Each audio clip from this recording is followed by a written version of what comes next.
Rushing downfield.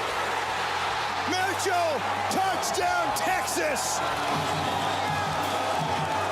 Aggression and execution, 39 yards. This is 365 Sports, powered by Sikkim365.com. Rashard Smith on the return for the Canes. Catches a seam. Here goes Smith. Would you look at what we got going on in Hard Rock, folks? How about it? 98 yards. 365 Sports is presented by IdealMRI.com. High-quality MRIs for $497 or less. IdealMRI.com. Your health is important, so is your budget. Some pressure. High throw. It's intercepted. Picked off by Cole Bishop. With a minute 35 to go, Robertson makes a huge mistake. And right where they're at now, the Utes. 365 Sports is also brought to you by Texas Farm Bureau Insurance, protecting Texans since 1952. Hanging on to the timeout in the hurry-up. 47 seconds left. Second down, pressure, and it's intercepted. It is intercepted by Jeffrey Bossa, and he's going to return it for a pick six. Have you subscribed to our YouTube channel? Search 365 Sports on YouTube. Brought to you by TFNB, your bank for life. Big hitter right out of the break. Audric Estime's going to go the distance. An 80-yard touchdown. 365 Sports is turbocharged by Unite Private Networks. Find out more at uniteprivatenetworks.com. Snap, pressure, Aguilar, back foot throw, Davis, incomplete, no flags. Tar Heels win. Now here's Paul Catalina. Welcome in, 365 Sports Friday. Obviously flying solo because the Smokes are off to Rockwall today, right? Garrett, is that where they are? Yep, Rockwall, Heath, and Midway. Rockwall, Heath, and Midway tonight. You can hear that on the Sikkim 365 app. Garrett will be doing Connolly and China Spring. Apparently, if they let him in the room. What's that supposed to mean? Oh, yeah. No, I mean, apparently there was a bit of a space issue, which I think has been resolved. Yeah, I think we got that fixed. But anyway, diving into college football right away here. Had a game last night, or a couple games last night. In the top 25, Miami rolls through Bethune-Cookman 48-7, and they continue their roll. Also, Memphis and Navy played a really good game. 28-24 Memphis. They pull that one off, and they're buy a ticket for, I believe it was Bethune-Cookman last week was the first home game, and then that was $60, and you get a free one every time they win, continues. So congratulations to Memphis Tigers fans who took care of that promotion. They play Mizzou next week, or it was 2 weeks ago with Bethune. And then Navy, they host Missouri, Boise State, Tulane, back to back to back. So I wonder how long those free tickets last. Or, I guess they're not free. You paid $60, but extra tickets go. So, man, that's an interesting slate. I just don't see them making it past Mizzou. I think it ends with Mizzou right there. But I would think that the big news, though, today, Garrett, in college football, is this: that Jalen Milroe is not going to start for Alabama this week. Tyler Buckner, the Notre Dame transfer, in the driver's seat against South Florida, USF. I'm sorry. I think they and UCF have dispatched with the directional school names, which is their prerogative. They can name it whatever they want. But against USF this week, they are going to start Tyler Buckner, and a good time to do that. And I think you can see this as Nick Saban panicking. I actually don't think that Nick Saban panics, because I think that whatever is going to happen with this Alabama team this year, Nick Saban will have a good handle on it and will just drive through the storm. however that means. If that means they go 9-3, then they go 9-3. But if it's for the better of the program, if he's just going to keep it going this way, then it will. Now, we heard Tim Brando say the other day that this decision to kind of hold off on the transfer portal hurt him. Now, there were reports that Drake may turn down $2 million a year to come there.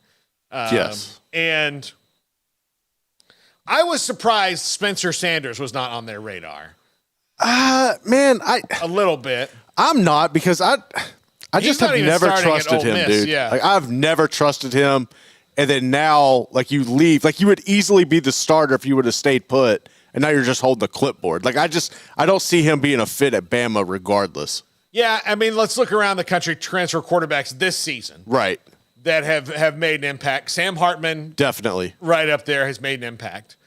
Everybody in the Pac-12. Yeah, but I'm talking about guys who were available to them that they could have gotten. Sam Hartman and Devin Leary. Devin Leary was the one I also thought they might go in on. Yes. Brennan Armstrong at NC State. You know, I think the book's still out on how that is going. But, you know, so there wasn't like there's a bunch of guys that were like really, you know, like could they have gotten in on Walker Howard when he went to Ole Miss? But yeah, then they're in the same situation they're kind of in right now as a guy who hasn't played yet. Yeah, I mean, there was really nobody else that really hit the portal. I'm trying to think, like, you think logically how things work now. If I'm Bama, I would have reached out to Malik Murphy or somebody on Texas' plethora of depth chart that they have there. But Malik Murphy was hurt. That's the other thing. He hardly even got to play in the spring, you know, because he was still recovering. So, yeah, them not getting Sam Hartman and maybe even Devin Leary might have changed their season for the worse. They waited until the end of spring on Tyler Buckner, who I'm surprised was even there, knowing that Sam Hartman was coming, because Sam Hartman wasn't going to Notre Dame to fight for the job. No. But I guess, you know, they stood on ceremony there and, you know, let him fight it out and see if it was. But Sam Hartman was going to be the guy at Notre Dame, you know. So I don't know. I mean, like, that decision's big. I don't see it as panic. I see it as, one, you have to protect above all else, because Jalen Milroe is still just a sophomore. Yes. And he is a fantastic athlete. You want to be able to protect his confidence, which this is probably a hit to it, but not a bad a hit to it as it could be of playing 3 or 4 games in a row where you make the mistakes you made against Texas. Well, I mean, I also think it's a situation where maybe it provides that spark of get better at with your reps in practice on throwing. Like, I don't see Tyler Buckner coming in and lighting the world on fire and being that much better or that more efficient in the passing game than what Milroe is. That's the biggest concern for me. But, like, maybe this is just a little slight spark of saying, look, you've shown right now that other than your deep ball, you can't throw. Maybe it's a practice thing, or that's the only real logical tactic I can think behind this move, because, I mean, I understand testing Buckner this week, but at the same time, like, you've seen it, you know essentially what you got at the end of the day. I just don't think he's going to be that much of a difference regardless. Yeah, and look, Tyler Buckner came to be the start. Like, you don't go and get him after the spring if you think that Jalen Milroe or Simpson or, you know, are going to be fine come August. Yeah. And so they obviously made that decision knowing that they needed some more help. Buckner came in after the spring. He only had August. While, you know, he follows Tommy Rees and he knows that system, it's still Tommy Rees is having to adjust to what Nick Saban wants too. Definitely. So, like, those are the things that'll have to happen. So we'll see how Tyler Buckner does. But right now they have a bunch of guys on the roster who can't win jobs. You know, Alabama normally doesn't have to get a transfer quarterback who didn't win a job somewhere else. That's a good point.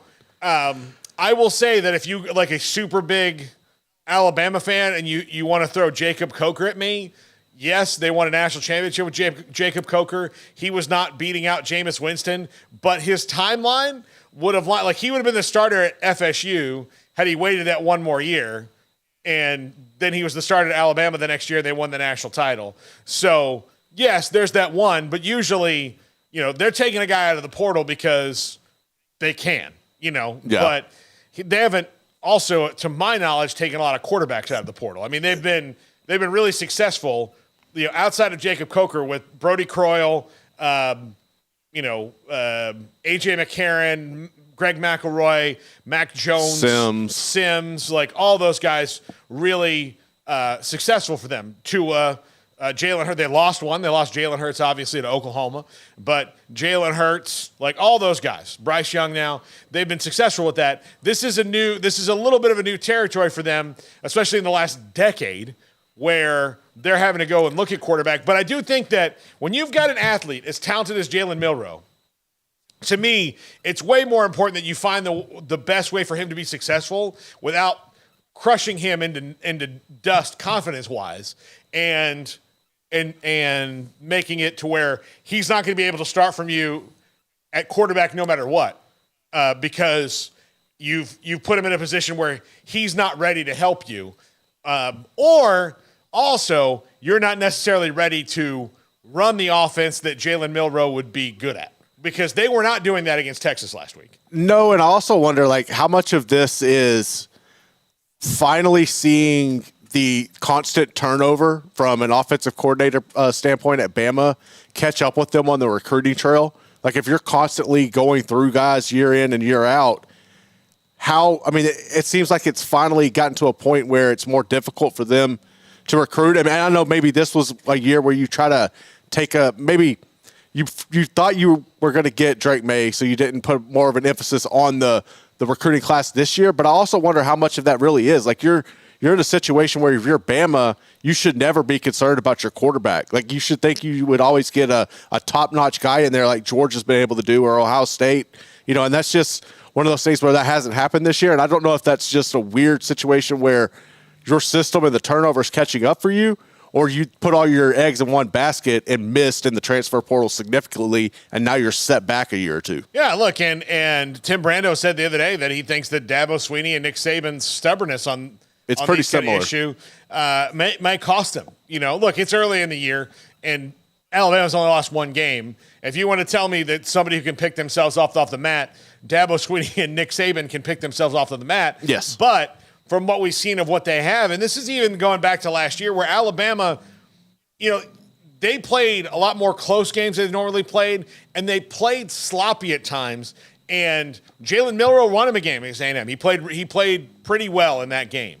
And a lot of that was A&M also Jimboing their way out of that exactly. one. But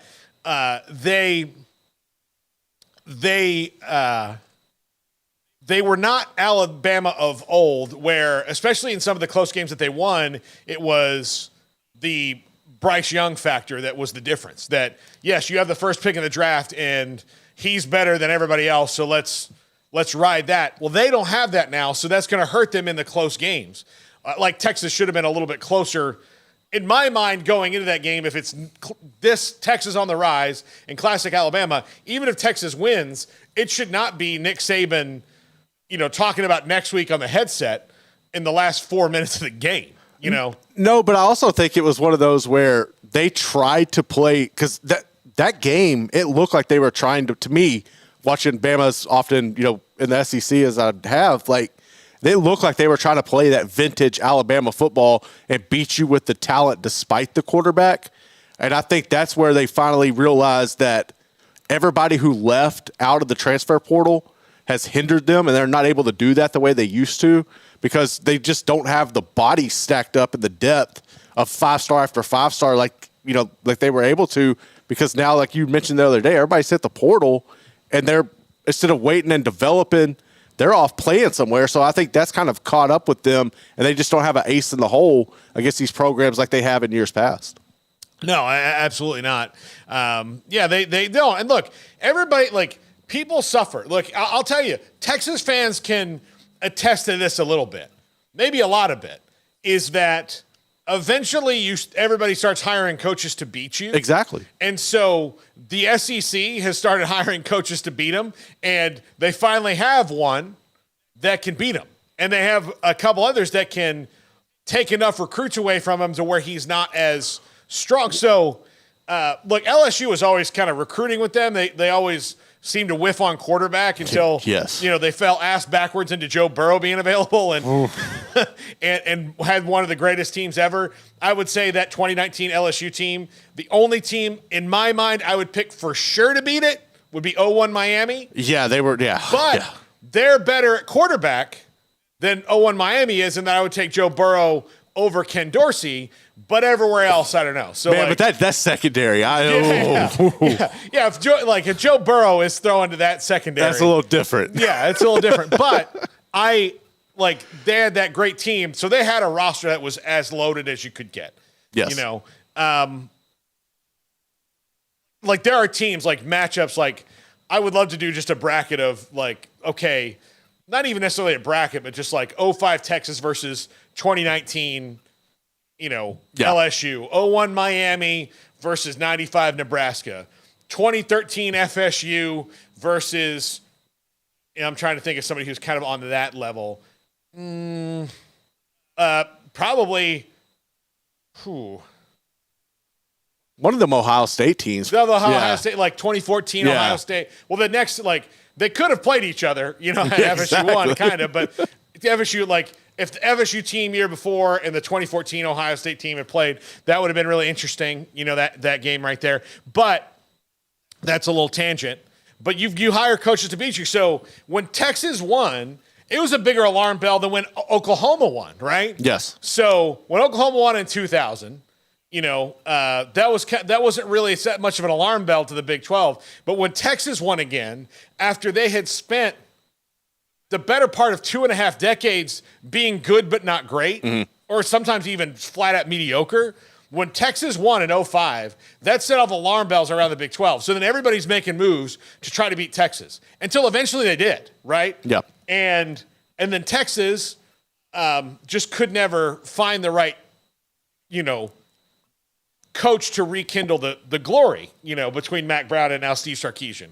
So what's happened in the SEC is, and because they've sustained way more success, is that every move that's made, which now will be to beat Kirby Smart probably, but even then you're still kind of beating Nick Saban. Every move that's been made coaching-wise is to beat Nick Saban.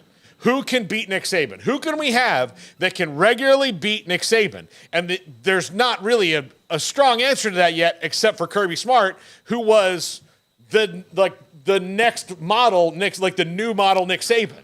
Yeah, I honestly thought it would have been, Jimbo. I thought he would have been able to take that mold and have the run with it, because you've had all those coaches. Nick Saban has spawned off all of these phenomenal coaches, and they're doing exactly what they were taught at these certain programs, and it's starting to come up and bite him, man. But I thought it would probably been Jimbo beforehand when it was Kirby that did it, and then probably Lane. But see how Lane is kind of flatlined?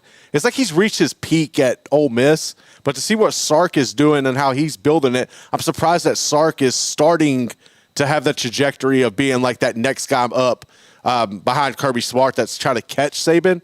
But yeah, I'm really intrigued by Ole Miss and how Lane Kiffin is kind of stalled out there, because he's one of those really brilliant minds as well, coming from Saban's tree, that just hasn't found the right program yet to get it to where he can compete year in and year out and push Saban.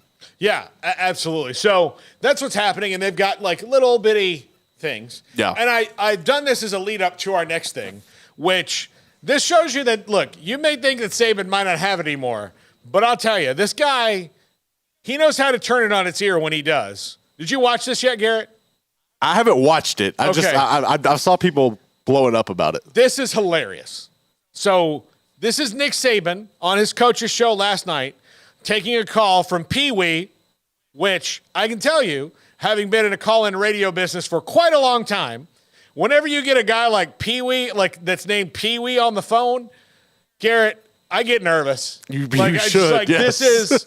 This is something that can potentially hijack the show, and you can never get it back, because sometimes a guy named Pee Wee says something so outlandish and ridiculous because he's just trying to get attention that you can't rope it in, and if you're trying to take other calls, you'll be like, okay, what do you think about the game? Pee Wee comes on, Stinky, whatever you want to call their name, and they say something, and it's so outlandish, you spend the next hour of this call-in show just being derailed. With people, don't worry about what this guy said. I want your opinion about the game, not what about Pee Wee said. So Nick Saban brilliantly jumped the line on this one.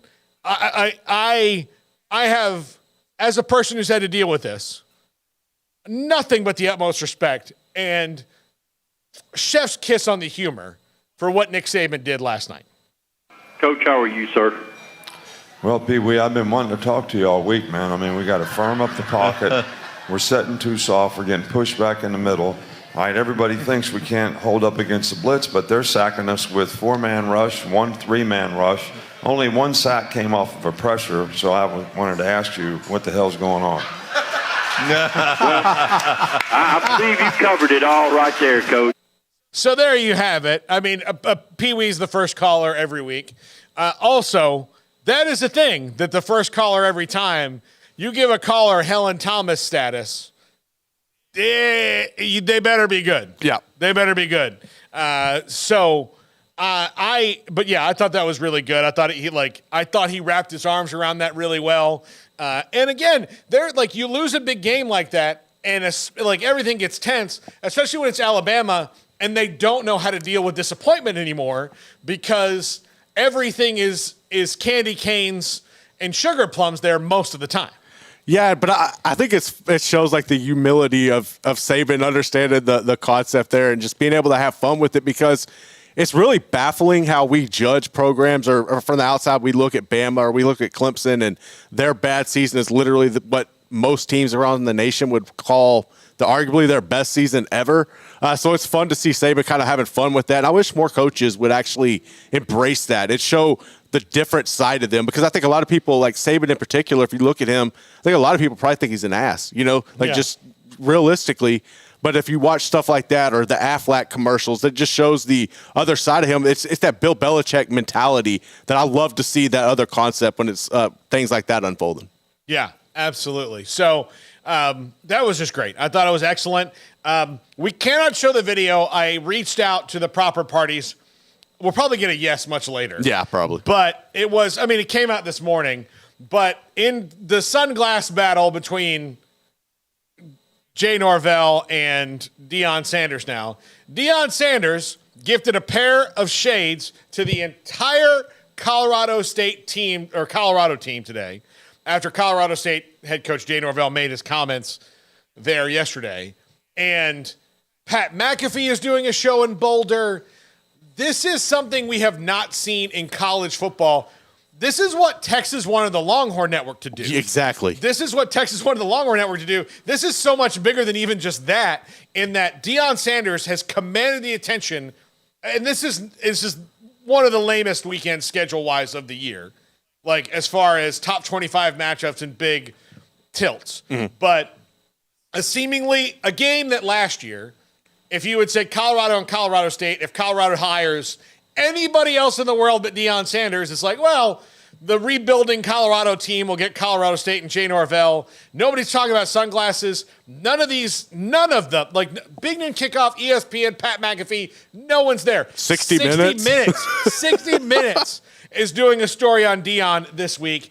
It is absolutely bonkers what's going on, but he gave everybody a pair of sunglasses. And if you wanted the best first month of recruiting lead time when the season starts, like Deion's already Deion when he got that job, that was helping. But the things that he cannot sell people on before they play games are, well, our offense is going to be great. We're going to be fun. You're going to have opportunities here that you may not have other places. I can mostly believe that.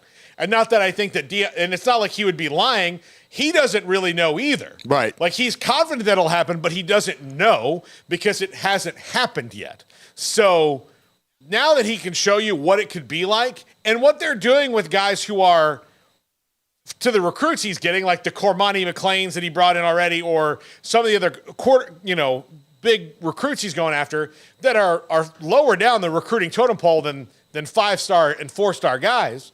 What he's doing with those guys, I don't know how you're going to.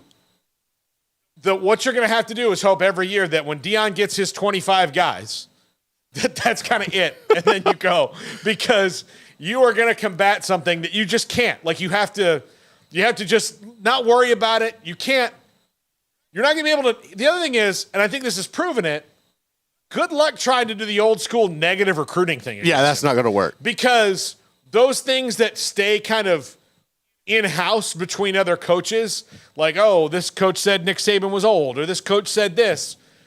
Oh, if it gets back to Deion, it is on blast. So all those rules, the old rules are out the window, and you just kind of have, like, you just have to hope that maybe they don't get as good as you think they're going to get. I honestly, man, when this initially happened, I wasn't sure what was going to happen. And maybe it's negligent on me, my first thoughts being somebody from Texas and following what Deion's done after football, per se. I always go back to prime prep and the debacle there. And I think that's unfair, realistically, if you look at the situation and the view of it. But to be able to do what he's done is remarkable. I think when you watch anything, the way they navigate social media and everything, I don't know why any kid in the nation wouldn't want to go play there, wouldn't want to be a part of that culture. It's a lot of fun. I think they are the perfect fit for and the blueprint for how everybody needs to approach modern college football. Embrace social media, have fun with things. UCF does a really good job with it. I think those two teams, once Colorado is officially in the Big 12, are going to be hands down the best at doing that, at captivating younger kids and people who really understand the modern landscape of what we're doing right now. And the energy that he's been able to bring there is something that I personally haven't seen since Pete Carroll and those USC teams where you were able to get like people who aren't even involved with football coming out because it's an event. Like Miami used to be able to do that. This is one rare air that he's been able to do, and I think it's great that he's gone out today. I believe it was today or yesterday. I think it was this morning where he acknowledged like the whole NFL rumors and said like, no, I like what we're building here. I'm very comfortable in Boulder, and I think it's going to be dangerous for a lot of people, especially once they finally get in the Big 12 and their footprint is firmly back in Texas. Yeah, I think that he's in Colorado until he can prove what he can do at Colorado. It might be natty or bust. Yeah. Then after whatever benchmark he set in his mind, or what he thinks is at least you got to where you've proven that you can do it anywhere. Then he's probably in the water. Yeah. Because I don't think he's going to hurt his credibility if he's like a hit and run lover, so to speak. So he can't. I think right now he's just going to ride the wave. And you know what he reminds me of, Garrett, honestly? A little bit with just even more confidence, which is tough to say.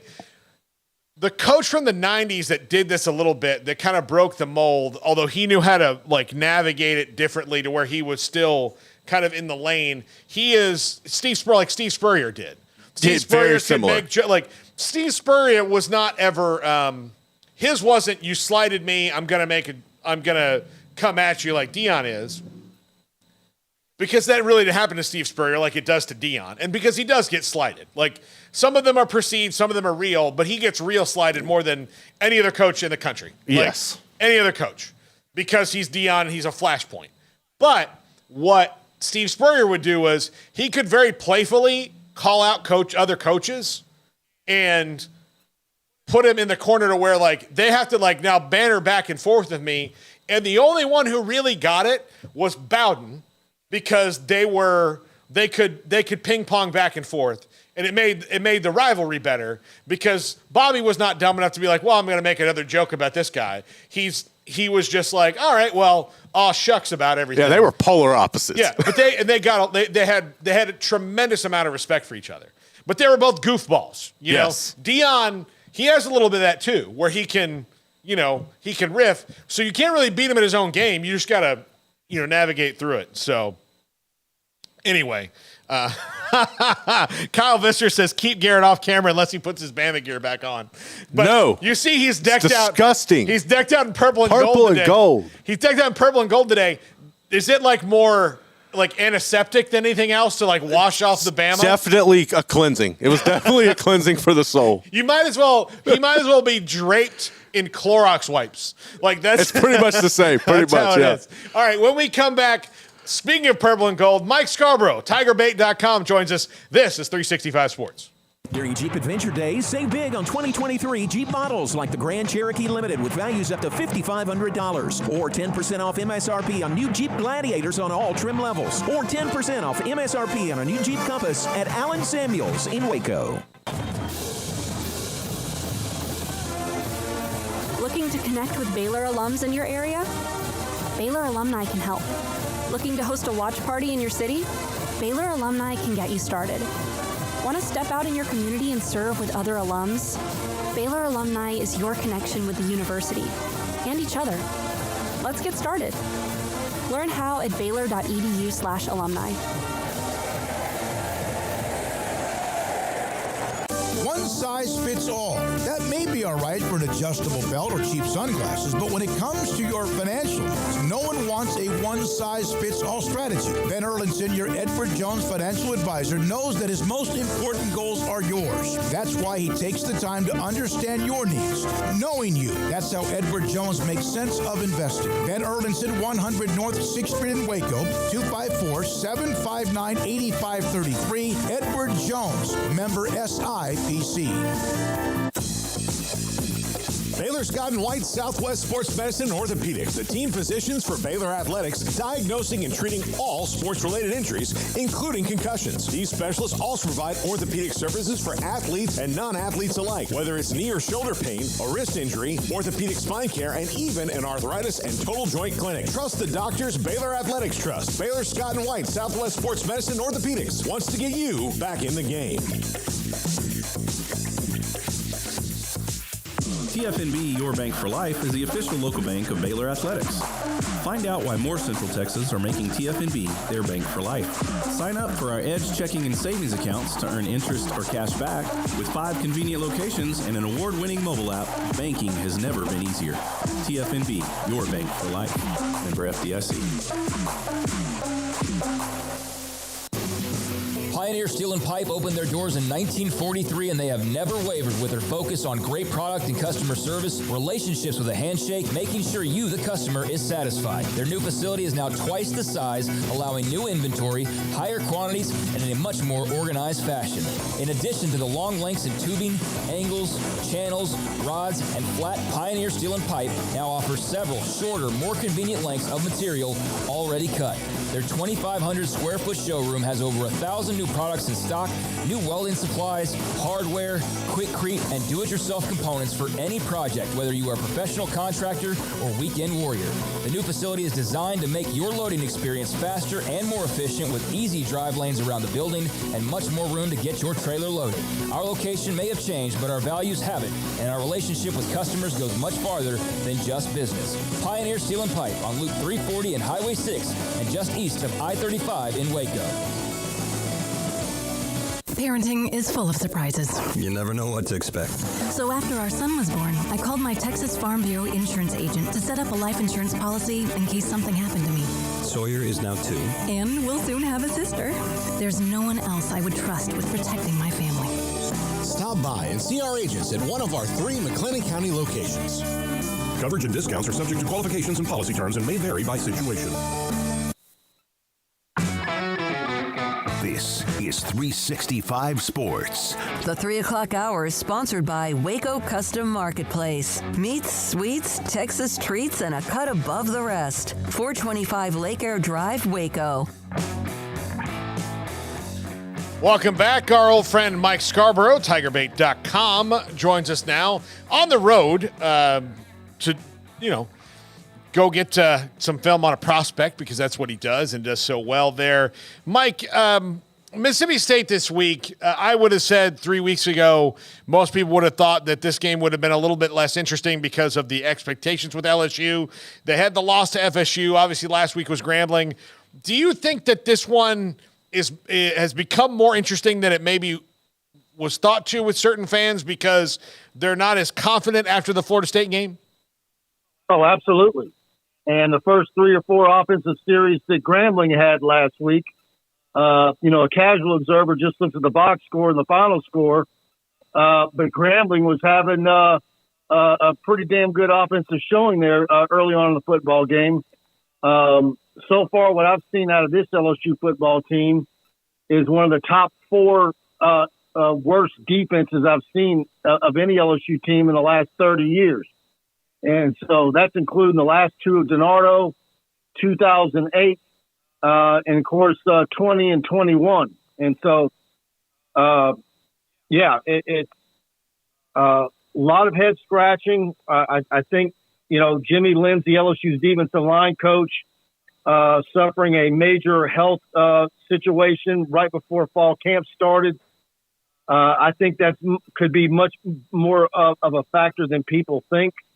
And the staff, elevating analysts and so forth to coach on the field. And then just some, not only that, but I think there's been some disappointing performances from guys that a lot of people thought were poised to have all SEC types of seasons.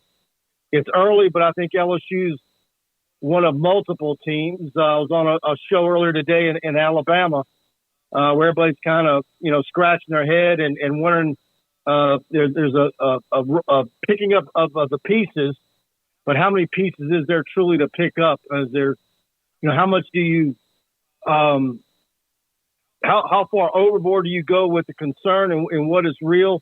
But back to your original question, this game tomorrow in Starkville is scarier than a lot of people thought it was going to be 3 weeks ago. Mike, how long do you think before they scrap the let's make Harold Perkins a linebacker all the time, a middle linebacker plan, and just say paint a red X on the quarterback and go get him? That's fine if you want to do that, but that performance that you saw against Arkansas last year where he basically single-handedly won the game for LSU, but we saw how Texas A&M game planned and defended him, and Georgia in the SEC title game, he was a non-factor. And so if he's a one-trick pony, and that's all you do with him, you're setting himself up, and you're setting yourself up to give up some big plays. And so I think Harold Perkins knows it, that in order to be a true linebacker and a guy that NFL folks want, you're going to need to be a traditional linebacker and learn the position. And unfortunately, everybody saw what they saw last season and wonder why that's not being repeated. But they forget about the last two of the last three games, how he was basically rendered as a non-factor. Mike, what's going on with the lack of targets for Kyron Lacey early on in the season so far? Well, he's dropping balls again. He had multiple receivers drop balls. Him, Shelton Sampson, Brian Thomas.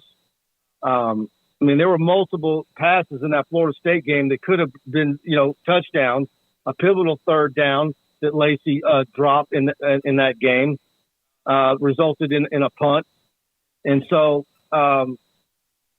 that position, like the running back spot, is loaded with numbers and quality athletes.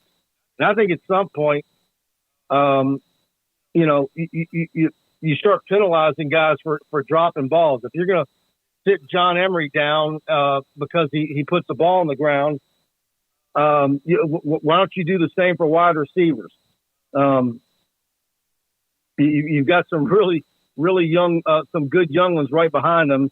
And I'd like to see Aaron Anderson get more involved in the offense. Mike, you mentioned talking to folks in Alabama today. Is there a feeling around the SEC that maybe some of the leagues have taken, I wouldn't say a chunk, but some nibbles out of them that are maybe showing themselves now in the terms that the depth isn't there as much as it has been in the past? I think so. I think a lot of it too is who has the marquee quarterbacks. But there's no doubt that the transfer portal is also evened some things out. And I know in LSU's case, we're also seeing where there's been multiple positions in the state of Louisiana that particularly defensive back, the state hasn't been producing the type of guys there. Whereas the position that this state usually doesn't produce offensive linemen, it is producing. So I think there might be a cyclical thing hit there. But if you want to look at LSU and Alabama and start to draw some conclusions, I think they're both unique situations. But it's looking at Nick Saban and what they've got left on the schedule and that quarterback spot there, and a lot of people wondering, could this be the beginning of the end? I immediately last Saturday night said, when was the last time he lost a game this early in September? And I was right. It was when he was at LSU. It's been that long. So what does that set up for him the rest of the way? Could he lose to an Ole Miss or an LSU and have a 3-loss season? I think he has a 3-loss season, and he could very well retire if he doesn't think he's got some guys coming up in 24 or 25 that can give him a chance to go out on top and make a run at a title. I think that's very real. So, I mean, there are positives, like everybody, not to be negative. This is still a team that most people think is going to be really good in LSU. What do they have to do against Mississippi State to get their swagger back? Look, the line was, last I saw was 9.5. I think, you can beat that team by a dozen or at least a couple of scores. And start to show some signs of life on that defensive front and not give up as many big plays in the secondary. They're still trying to find the right combination of defensive backs, but you've got to have some rush off the edge. And Mason Smith needs to find his way and be the guy that everybody thinks he can be, as well as Savion Jones and Obi Ogofu and others. It's, until that defense starts to show that they can actually hunker down and force some 3-and-outs here and there and play a solid pass defense, you're going to have a bunch of nervous folks here. But this team could absolutely have the same path as last year, where you lose to Florida State and you go on and pile together a bunch of wins, and then all of a sudden in November you have the possibility for some bigger things. You don't have a Tennessee in the middle of the schedule. You got a trip to Missouri instead, but you do have a lot of road games. So they've got to play better defensively. You've got folks over here fantasizing about Baylor and Aranda cutting ties, and could Aranda get back to Baton Rouge somehow? Matt House is taking a lot of arrows. Yeah, look, I think it's too early. I didn't mean to drop that bomb on you. But, look, it's too early to even speculate about that right now, Mike. But look, if you read our message board, it's not for them. But I just tell you from an administration standpoint, like, it's too early to even speculate on something like that. But yeah, Baylor has a tough, as tough of a schedule as you can imagine for them coming up. And the way that they've played, even going back to last year where they're on a 6-game skid now. Yeah, I mean, I know that the struggles, they'll sit there and hope that he would pop back to Baton Rouge and do that. I also think that there's people in Los Angeles that think that he might come home and want to take that job if things go south, because the defense at USC cost them another shot at a national title. Yeah. So, well, like you said, it's early, but people are already starting to topics and subjects that you would have thought were untouchable. Criticism of Brian Kelly by actual LSU fans and not talking heads out of state has been, is he playing too much golf? We've been getting everything on our shows. Yeah. Well, I mean, again, it's very early. They can get hot, Mike. Mike, enjoy the night. We'll talk to you again soon. And let's see what happens against Mississippi State. All of a sudden, the renaissance could begin again. You never know. All right. All right, Paul. Have a good weekend, man. Talk soon. All right. That's Mike Scarborough, TigerBait.com. He's a good friend of the show, and we have a group text with me and him and Smokey that's hilarious. I'll just tell you. It is not for public consumption, but it's hilarious. Oh, I bet. It's elite content. It is hilarious. When we come back, Grayson Grudenhaver, SicEm365.com. How is Baylor's dip affecting recruiting? And how do they get out of this scattershot version of what they've been of a different problem every single week? Also, later in the show, I have a new show that comes on a couple hours before this one, the Triple Option. It runs from 1 to 2 p.m., Monday through Thursday. And then we'll probably add it back on Fridays once the solo run of the main show is over. But our Pick'em segment has punishments, and we doled out 2 of them yesterday, and I want you guys to see that segment because Levi Caraway had to be in a porta potty, and you can see, if you want to see Garrett in full Bama gear for he was there the whole show, but about 17, 18 minutes, maybe a little less time in the segment, but about 15 minutes in the segment, it's there in all its glory. So it's horrible. That's coming up later in the show. This is 365 Sports. Pizza, burgers, and Bears football. There's no place around Waco that serves them all other than Bubba's 33. Come show your green and gold and enjoy some of Waco's best food and beverages while watching your favorite team, the Bears. When real Bears fans get hungry, Bubba's 33 is the #1 spot for ice-cold drinks, hand-stretched, stone-baked pizzas, and bacon-infused burgers. Join us for indoor or patio dining. Bubba's 33, Waco's restaurant and proud supporter of Baylor Bears football. Sick 'em, Bears.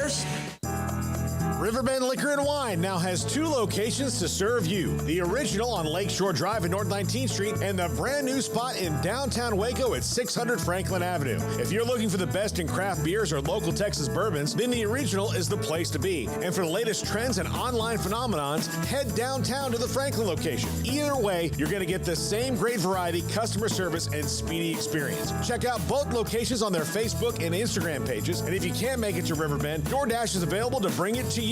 Riverbend Liquor and Wine, Lakeshore Drive at North 19th Street, and now downtown on Franklin Avenue. Do you or your kids get nervous about going to the dentist? Stonewood Dental, Dr. Steve Childress, he can help. I've spent a career taking care of patients who as children had bad experiences, and now they're adults that hate going to the dentist. If I get a kid at 3 years old, and they come every 6 months, and it's a happy experience, it's normal for them. Now they have an accident at 6 or 7 or 8 at school.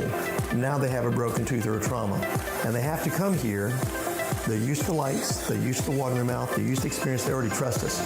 It's amazing what we can do with that kid without it being a negative thing. But if I see a 6 or 7 or 8-year-old that's never been to the dentist, and now they have a trauma or an unfortunate unexpected toothache, it's harder to do that for that kid and it not be somewhat of a negative experience. So bottom line is I try to teach kids and adults and teenagers and everybody the way I'd want my family treated, which is where it's a necessary part of life. You just take care of it. It doesn't have to be that big a deal. Learn more, stonewood-dental.com.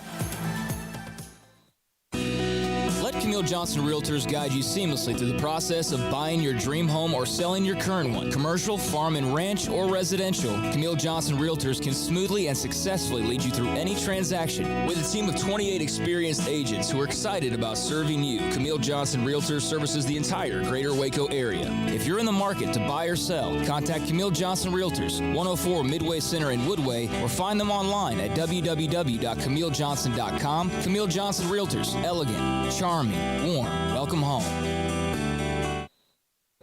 Stepping into a new pair of boots is great, but stepping into the boots of a U.S. Army officer can also add confidence and leadership skills to your son or daughter's career path. There are more than 150 occupational specialties to help them find the best fit for their future. See all the things your son or daughter can achieve in our boots at GoArmy.com.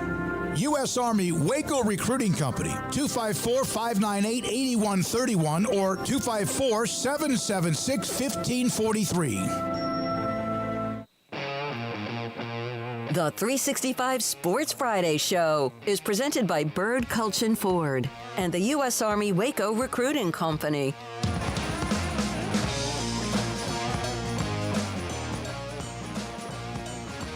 Welcome back. 365 Sports. Paul Catalina, Grayson Grudenhaver, SicEm365.com recruiting analyst. And Grayson, they're mired in a 6-game losing streak. And look, you almost got your flowers last week as they almost pulled off a huge upset of Utah. That did not happen.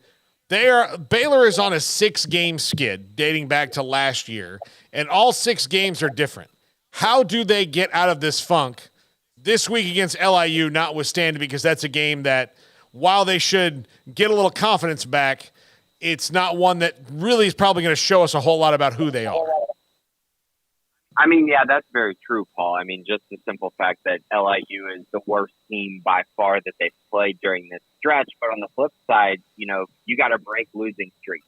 And so it doesn't really matter, honestly, who it is against. I think this team needs to kind of just, remember winning again. You know what I mean? Like, that is a big deal. And that is something that does take time. And we saw, even last weekend against Utah, we saw a team that I think you can tell has not won in a while, and being able to finish games, being able to close out opponents. And when you're given an opportunity to win games, you take advantage of it. And Baylor wasn't able to do that despite having a double-digit lead in the second half, despite, pretty much dominating that game through 3 quarters, but being unable to do the little things like scoring touchdowns in the red zone and taking advantage when you get opportunities to put an opponent away. They couldn't do that. So I do think this week is very important as far as a team morale standpoint, as far as coming out and actually winning a game and also working on things, right? I mean, we saw Baylor play a really bad game against Texas State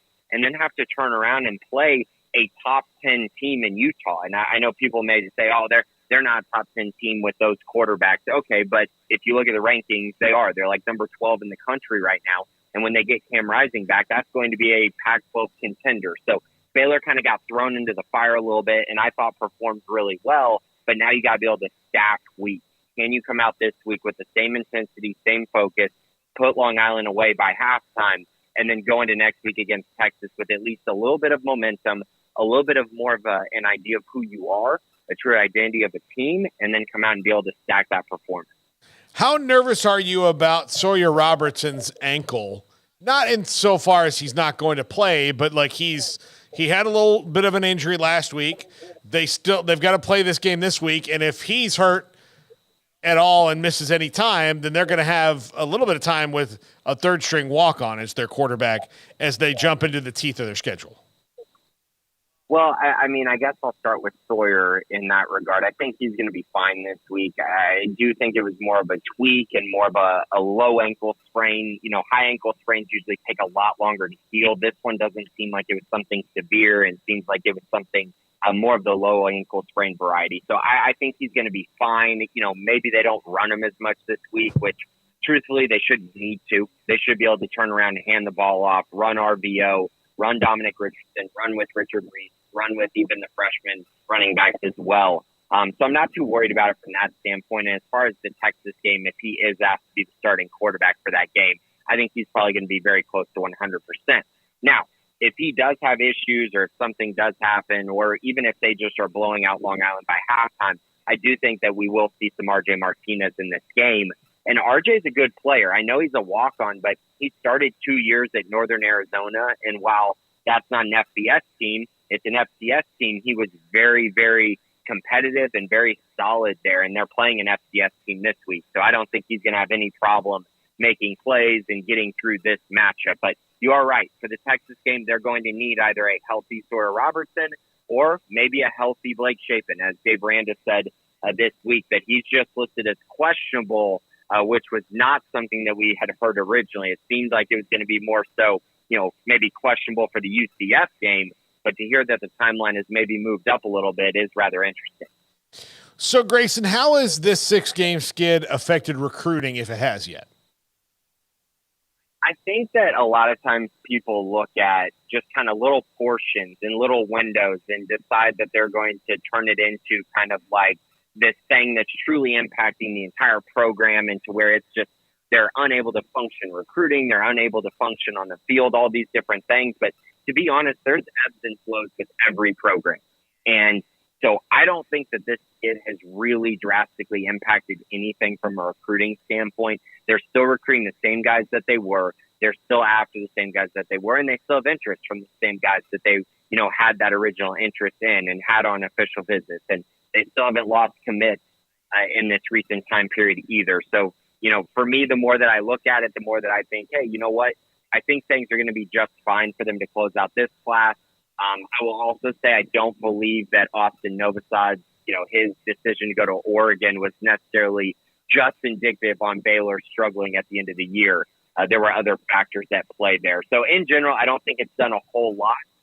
It definitely hasn't propelled them forward by any means, but I don't think it's really set them back too much either. They just need to get things, kind of turning in the right direction, because as we all know, you do have to win games to recruit at a high level, especially if you are Baylor. So if you come out this year and you end up, 3-9 or 4-8, yeah, maybe that's, that's not good, and that could definitely impact things. But if they're able to, turn things around, make a bowl game, something along those lines, I really don't think you're going to see too many ill effects from it. How much do you think that, this is kind of a tenuous time, obviously. You got to win games, but recruiting-wise, they're in a bit of a I don't want to say a dead zone, but like they're stuck in the middle of, some schools could turn on the NIL faucet like right away and make sure that was taken care of. And I don't think that's the biggest deal, but a school like Baylor's smaller, so there has to be more incremental steps to where a school like A&M is just like, oh yeah, we were doing this back in the 80s. Like you would not believe, just dust off this old playbook for it, as where it wasn't the same way at Baylor. They've got their 1 year down on the transfer portal. I think they obviously went more in this year and got over a dozen transfers, but didn't use it a year ago, and that's probably hurting them a bit now, especially for those guys who would be kind of helping them more right now. So they're in this little weird spot when it comes to recruiting where they're trying to build up, but it's not easy just to turn things on and off. Yeah, I think that's definitely true. And I think, kind of they're working with a lot of things and a lot of factors right now. So obviously Baylor loves the commits that they have in this class, but this class is going to be smaller. And so when you look at recruiting rankings, yeah, they might not be a top 2 team or a top 3 team. They're looking at the bottom of the conference, I know right now, but they're not going to take very many commits this cycle, and that's by design. And so, if they get to 20, I would be a little surprised. I think it's going to be more around like 17 or 18, which means not very many spots left. And a big reason for that is they have their primary targets. They have the guys that they're looking at, and they're really focused on those guys. But then the second part is the transfer portal. They have to make sure that there's plenty of room for them to go into the transfer portal and evaluate talent and bring talent onto this roster, because I think we saw this year a shift. They took a lot of transfers, and I do think by the end of the year, we're going to look at that and say, wow, those transfers really helped. They did a lot for this team. But I will also say there were opportunities to take more advantage of the transfer portal, and I don't believe, and I think Baylor, simply did not take advantage of it. And if you look at certain areas, if Baylor had one more offensive lineman who was a transfer, they'd probably beat Texas State, because they just simply were not good up front. And they made changes for the second game, and it definitely helped them against Utah. But if you had an experienced veteran on the offensive line added, you might have won that game. And so that's one instance. Or, the Ajani Carter part of it. If they had another cornerback, that definitely would have helped against Texas State as well, and maybe against Utah. So there's a lot of areas that I think we look at and feel like they probably could have addressed. And I think next offseason, you're going to see them probably take even more of an aggressive approach to the transfer portal, even though I do think they took a pretty aggressive one this year. Yeah, look, a couple players can swing things either way. Look, Sam Hartman going to Notre Dame might swing things away from a school like Alabama this year just because they weren't able to get a good quarterback. So it's not just Baylor who's dealing with, missed out on 1 or 2 transfers, and now their program is stuck a little bit. Yeah, you're exactly right. And like I said, it's very simple. You watch the Texas State game, and you can't tell me that if they had a veteran, pretty good offensive lineman added to the roster for that game, that they don't win that game. Like they simply could not block at all in that game. And then also, if they had taken another secondary player like an Ajani Carter, again, like they couldn't stop a pass. They couldn't get off the field on third down. You have another guy like that playing safety or corner, it could have made all the difference in the world. So you're exactly right. Those things can impact games that, as we've seen through the first two games, if you had another transfer here, another transfer there, I do think you could make a reasonable argument that Baylor's sitting here at 2-0. Yeah, absolutely. Grayson Grunday for SicEm365.com, recruiting analyst. Grayson, have a good time at the game tomorrow. We'll talk to you next week. Thank you very much, guys. Have a great weekend.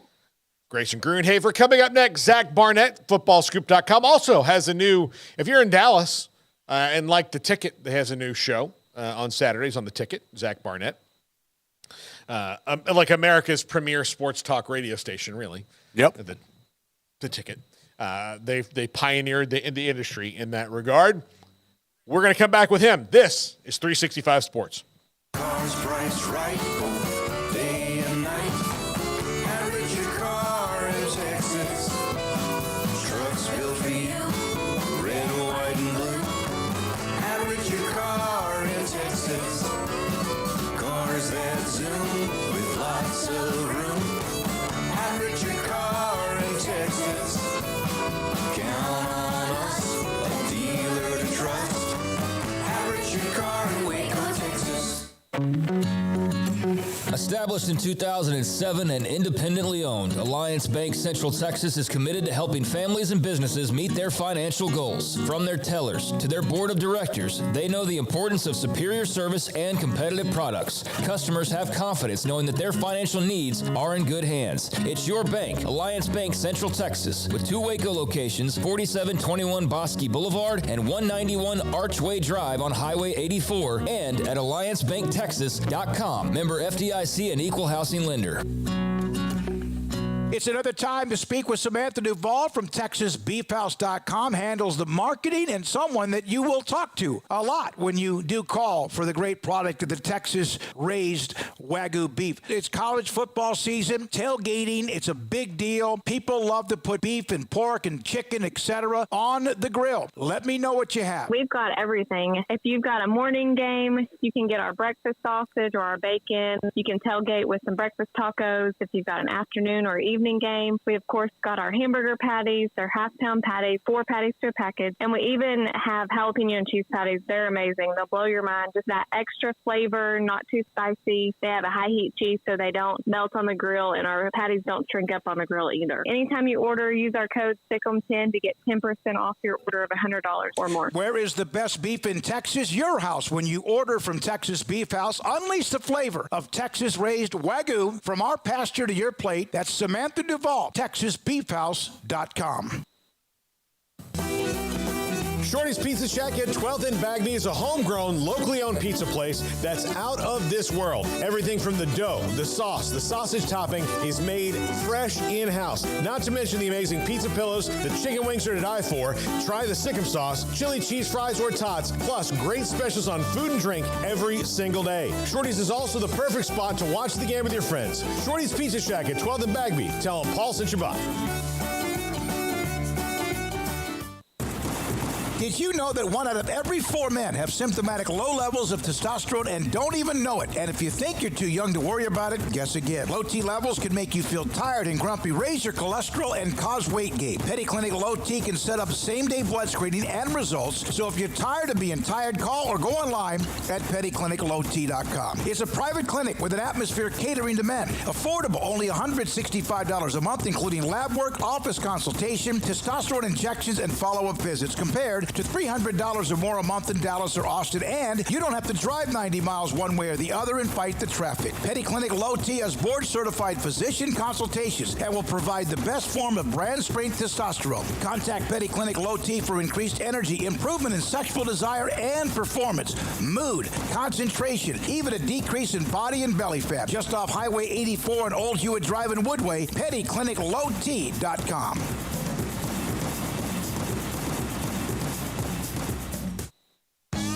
This is 365 Sports, powered by SicEm365.com.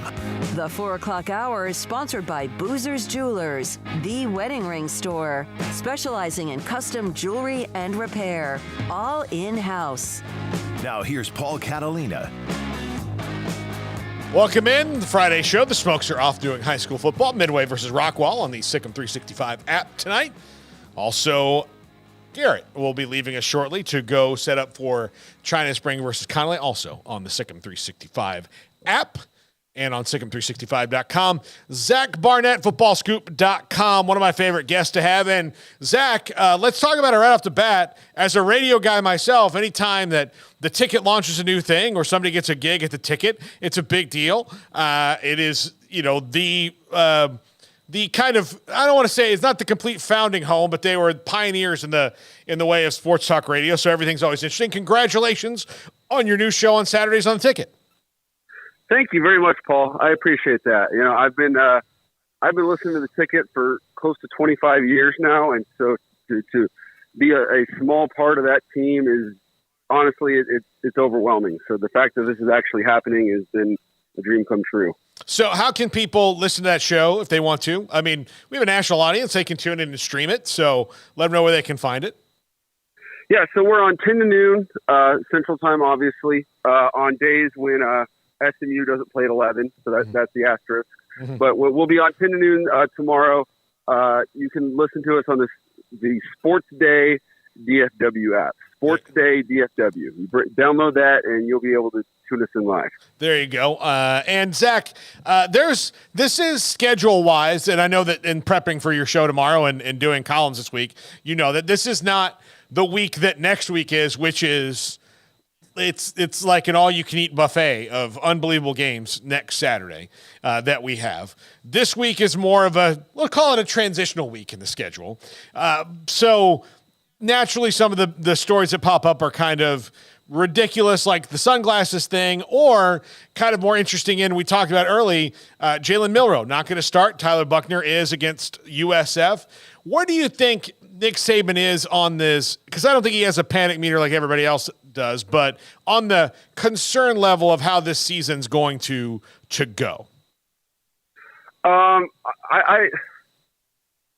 don't think Nick is concerned at all. I think he, to continue coaching with how rich he is and how full his title case is, you have to love, I'm going to borrow one of his words, the process and getting into the dirt and the grime with every team and seeing what problems arise and solving those problems. So I think a season like 2019 where they didn't make the playoff, but you had to navigate to his injury was probably more satisfying or just as satisfying as 2020 when they mowed everyone down to the national championship. So that's a long way of saying I think if Tyler Buckner goes out and plays well, he'll be happy. If Tyler Buckner does not go out and play well, he'll roll his sleeves up and continue tinkering to find a solution. If Buckner doesn't play well, you could maybe see Jalen Milroe back in there. No one seems enamored with Ty Simpson, the former five-star that's been there a couple years. Now, Dylan Lonergan, I'm sure I'm saying his name on the true freshman, seems to be the most talented quarterback in Crimson right now, although it always seems to be the case that everyone falls in love with the freshman quarterback. So I guess we'll have to wait and see there. But I think I don't think he's panicked at all, and I think he has plans on plans on plans if it doesn't work out. Do you think that the transfer portal has nibbled into the SEC more than maybe even their coaches expected? I think that's fair. I mean, you look at, it's easy to say, well, the SEC, it's a warning sign because so many transfers are starting. But the Pac-12 is thriving, and just about every good quarterback in that conference is a transfer. So I don't think necessarily the fact that they're playing transfers is the problem. It's just they didn't seem to get any of the good ones. Like Graham Mertz basically lost his job at Wisconsin. Peyton Thorne, I guess, was a starter at Michigan State, but wasn't ever, he didn't exactly light the world on fire. And he had Keon Coleman. Daniels. Yeah, they didn't get Keon Coleman. Exactly. Keon Coleman's a Seminole and not a Gator, not a Crimson Tide. Jane Daniels, I think, is pretty good. So the best quarterback in that conference is probably KJ Jefferson. So I guess in that light, it's not surprising that they're underperforming. The Jay Norvell, Deion Sanders sunglass fight, which here's why I think it's silly for Jay Norvell. he is trying to beat Deion in his own game. And if it works, then I'll back off what I've said all week and say, hey, great move. You distracted Deion Sanders. But this seems to have worked out. Deion can take lemons and make lemonade out of them really, really well. And I don't know what Jay Norvell was thinking. So where's your stance on all that? Yeah, it seems like if the writers had written this line for him to prop himself up to look like a fool, because I can't imagine. This is just the most kindergarten thing to try and get under Deion's skin. He wears his hat and sunglasses too much. Like that's the lamest attempt at smack talk out there. I'm sure there's lines that he could have said to actually get under Deion's skin if that was his goal. There's questions about how much does Deion really care about his players? Is he in this for himself? Is he going to be gone from Colorado at the first opportunity? He could have gone in that down that road and probably actually drawn some blood from Deion, but this was just a pathetic attempt. And if Colorado State plays like Jay Norvell smack talks, it's going to be 70-0 at halftime. Yeah, absolutely. All right, Zach, what is the sneaky good game of this weekend that we've already kind of talked about comparatively is a bit of a dud when it comes to big-time matchups? Yeah, I heard what you said at the start, and you're absolutely right, Paul, and it's especially a dud in this area because everybody had big games last week, so basically everybody's taken this week off except for TCU Houston, but the game that I'm going to have my eye on that I probably wouldn't otherwise is K-State, Missouri. I know everybody's down on Missouri because they barely beat Middle Tennessee last week, and K-State looked really good against Troy and a really solid win by almost 30 points. But if I'm taking one upset, it's Mizzou over K-State. Mizzou's been really good at home, really good against the spread at home. They nearly beat Georgia at home last year when no one saw them doing that. So that's the one that I'm going to have on my clicker. Mizzou, it needs something too. Like they need a juicy win for Eli Drinkwitz, which is another thing. Like this one would be the first one he's been able to get. Like they had Georgia against the ropes last year, and obviously that didn't happen. But they need something like a spark win for him, don't they?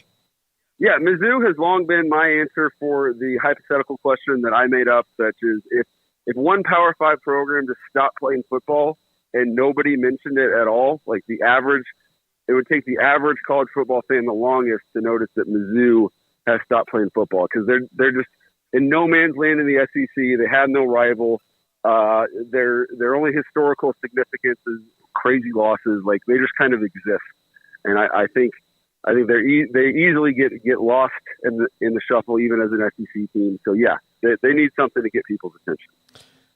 What do you sense is different about this year's version of Texas to the other previous Texas is back versions of Texas? I think they got really good players and really good coaches, and they have a lot of veteran players that have been playing for the same coaches for 3 years now.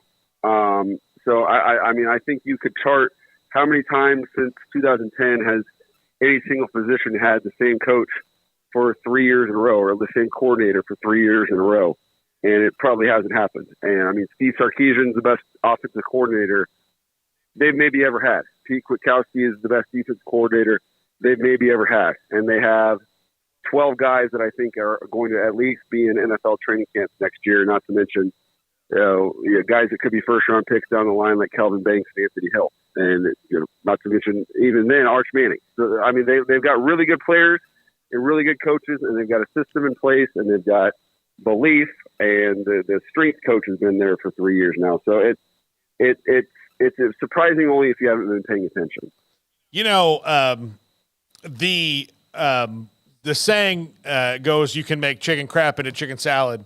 They were doing it the other way, when it came to recruiting for a long time. And I remember like before the draft last year, just seeing kind of the stat of like the teams with the most players in the league. And for a long time, the Texas Longhorns would be on that list. And there were just so few over this decade of them where they just weren't getting guys drafted, especially the last few years of Tom Herman, that now, like you mentioned, that they've got 12 guys who are going to be on training camp rosters next year. That is not something that they were able to say during the darkest days of this skid. No, I think if you trace back to 2010, it was, the last years of Mac, he was constantly changing coordinators and changing philosophies. They were changing presidents, changing ADs, changing coaches. And, they've got a president on board that's going to be that, is all in behind football and is going to be there a while. The board chairman's all in on football, going to be there a while. They got one of the best ADs in the country in Chris Del Conte. Year 3 under their head coach. Year 3, same offensive system. Year 3, same defensive system. Year 3, same strength and conditioning system. And they've recruited really well. And so if you're recruiting well, but you're constantly changing things within the building, it's going to lead to higher attrition, higher misses. So they've got a foundation in place that can allow, the players that they've recruited to actually thrive and live up to their billing.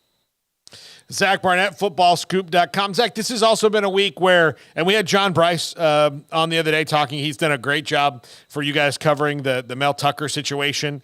That's been going on. That is such a really, there's so many things about it. Like, it was dumb for Mel Tucker to get involved in it. It was Michigan State, once again, handled this about as poorly as you could. Mark D'Antonio is back, even though they seem to forgot why he retired in the first place, which was because of things like this. What is the future for them if they don't get out of their own way? That's a great question. The Doug Samuels on our staff is a Michigan State guy, and he's been clear from the jump that Mel Tucker is done, because in light of the Larry Nassar scandal that they had there, there's obviously should be zero tolerance for this sort of behavior from the head coach at any school, but especially Michigan State. And so, the fact that they're trying to paper this over as, we knew about this, but we didn't know about it until the USA Today report, but the investigation's been going since December and blah, blah, blah. It obviously does not paint the picture of an AD in a university that has its ducks in a row. And so, this could be a situation where it leads to a tailspin for the football program, or it could be a situation in the transfer portal where if they go out and make a great hire, they could have 70 new players with all their Big Ten money and be really good again next year. Either one of those seems possible, although the latter seems more likely, or the former seems more likely than the latter. Zach Barnett, footballscoop.com. Zach, thanks so much for hopping on with me today. Love it when we ever get to talk to you. You guys have a great website, and good luck. Have fun on the show tomorrow. Thank you. All right, Zach Barnett, footballscoop.com, and on the Ticket Sports Day DFW app. So download that. Listen to his show if you'd like. It's on kind of the same time as our show is tomorrow. It's kind of after, because we're a little after, I think. Yeah, we'll overlap a little bit, but we're 9 to 10:30 tomorrow. Mm-hmm. On KWTX. And then next week we'll be on the CW. It'll be a little bit different. We're going to go 4 to 5:30 instead of 4:30 to 6. But 4 to 5:30 next week on the CW before Baylor versus Texas. I like that. I think it gives us a little more leeway to get to the stadium. Yeah, it does. A little more leeway. Yeah, it's going to absolutely, because that one's going to be a nightmare. Yeah, even we are a stone's throw from the stadium. Honestly, we're probably two golf holes, you would think? Yeah, probably casual too. A couple par fours. Yeah. Maybe a par 4 and a short par 5 away from the stadium. But it will, if you hit, we have to go out of here and turn left. Correct. To get to the stadium. If you leave our studio and turn left, if you hit it right, you can be there in 90 seconds. If you don't, it's 20 minutes. Yeah. Because of the traffic cops and all. So it's an interesting trek over there, to say the least. Yeah, it's not. And look, the basketball arena is just over the river that way. Even probably technically it maybe even as close if you could walk across water. I'm a little nervous about the basketball arena, and the parking situation, I'm really on board with Jack. Like, I think we need a couple of scooters, like just some serviceable studio scooters. Brian, Colt, Ashley, some scooters. That'd be cool. Like a Segway or like a Lime scooter? Yeah. What would you probably? prefer? Oh, the Lime scooter. Lime, definitely Lime. Ugh, I hate those things. Why? What? No, I don't. I mean, I'm not saying. I just don't. Here's the deal. I was in Salt Lake City a few years ago when Baylor played, and I was convinced by several other media members to let's get Lime scooters today. It was the most annoying thing. You did it wrong. Yeah, I did it wrong. Like, you can ride the scooter downtown anywhere for about, especially in Salt Lake where there's cars coming. Like, I saved myself maybe 2 minutes from walking. Because you just have to go and stop and go and stop and go and stop. I think you need to come with me. Because, look, dude, there's all sorts of you can find little nooks, trails. You can find some cool jumps. Like, I found an abandoned parking garage behind the KFC Yum Center at night in Louisville. And we were just up there riding around. We had the whole thing to ourselves. You had the interstate going right there. Like, there's cool ways to do it, man. You just need to be with the right crew. I'll just tell you, I thought it was the dumbest thing I've ever done in my life. I've done some dumb stuff. I just, like, it was so annoying. And then, like, you're like, okay, gotta stop. Gotta stop. Just run. Gotta stop. I don't get hit. Like, look, there are many ways that I think would be, like, cool to die. Uh-huh. You know, like fighting a lion, or, you know, that's pretty noble. Like saving like a busload of school children, Mm-hmm. like those things.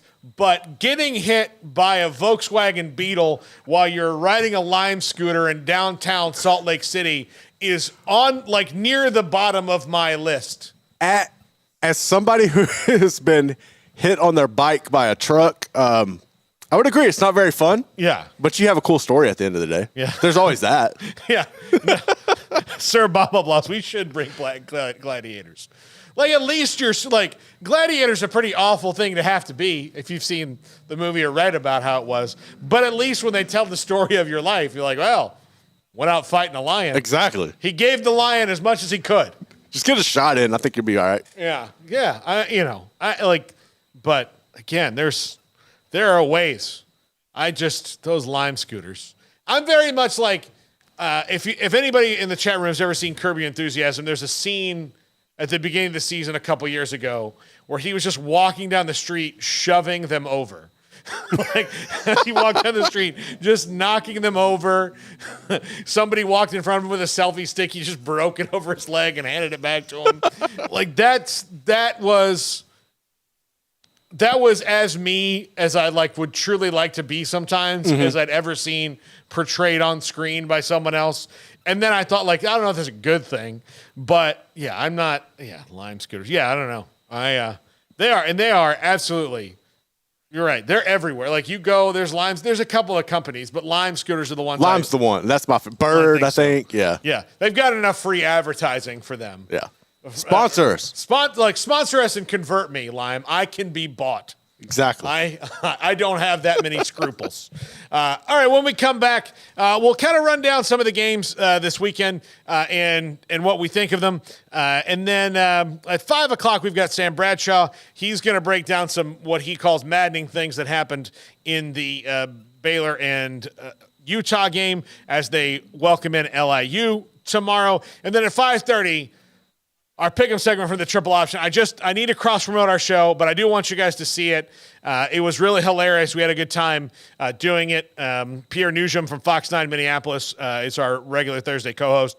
He was up there on Zoom, and then we had Levi and a porta potty and Garrett decked out pretty much head to toe in Alabama gear, which was one of the funniest things I've experienced in this studio.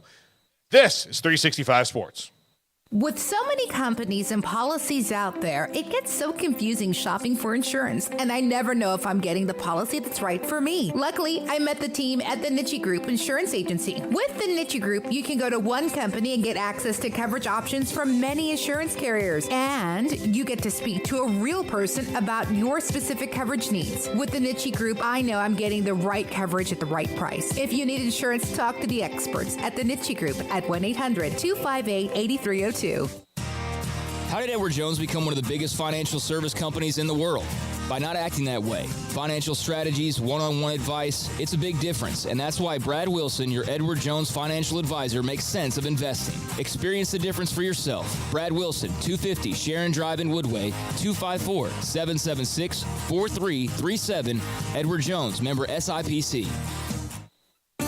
There are 26 letters in the alphabet, over 600,000 words in the dictionary, and just 3 of them said together can change everything. Let's order pizza. Those 3 words lead to dough made from scratch and 3 fresh signature cheeses that blanket golden crust in a heavenly melt on Marco's Pizza that'll blow your mind. So visit marcos.com to order and stop by Marco's Pizza in Belmead, China Spring, Woodway, and in Robinson. Marco's. Pizza lovers get it.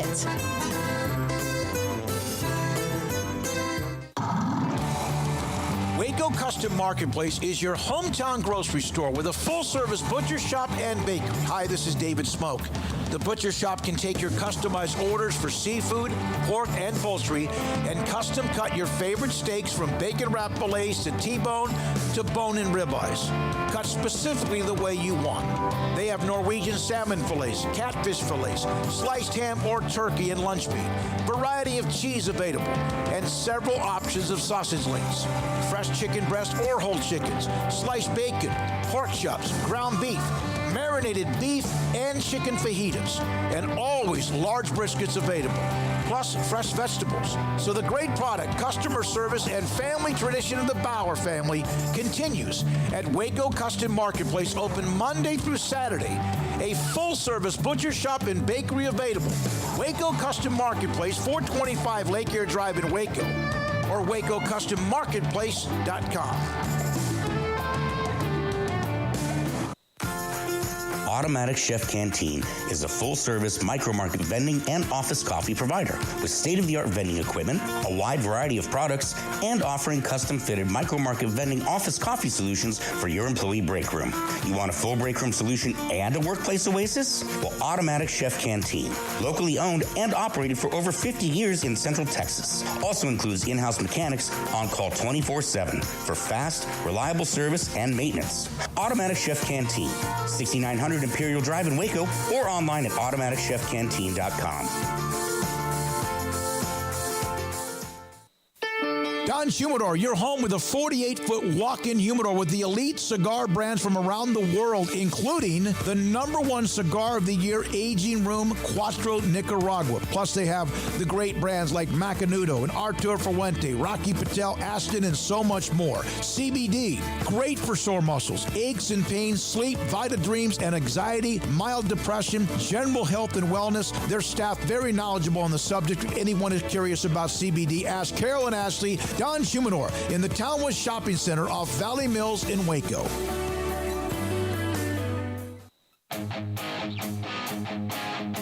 The 365 Sports Friday Show is presented by Bird Culchin Ford and the U.S. Army Waco Recruiting Company. Welcome back.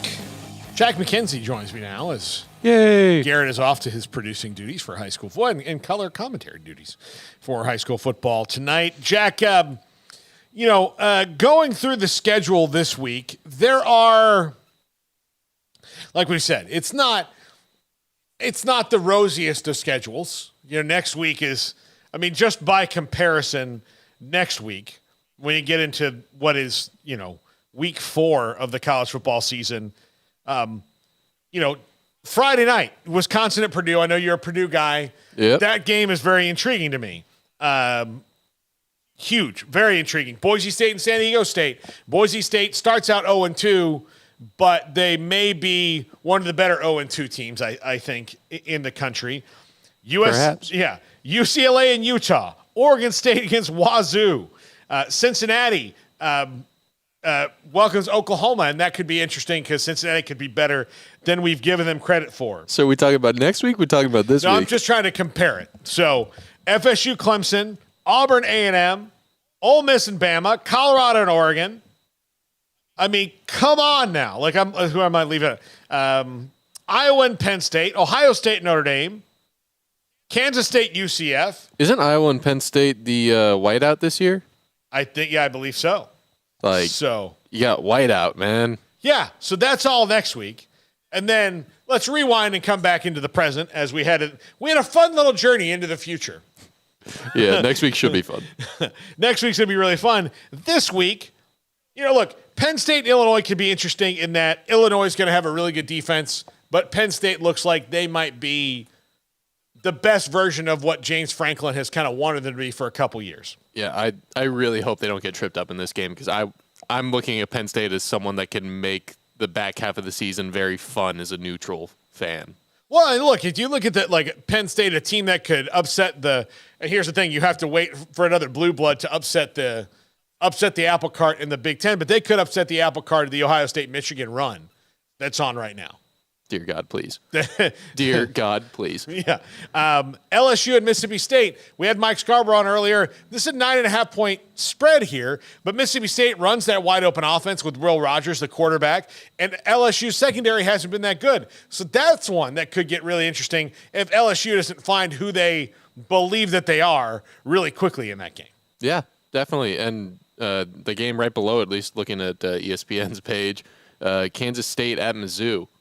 That one, like, you expect Kansas State to roll, but going into an SEC environment, like, it's something you can't necessarily take for granted.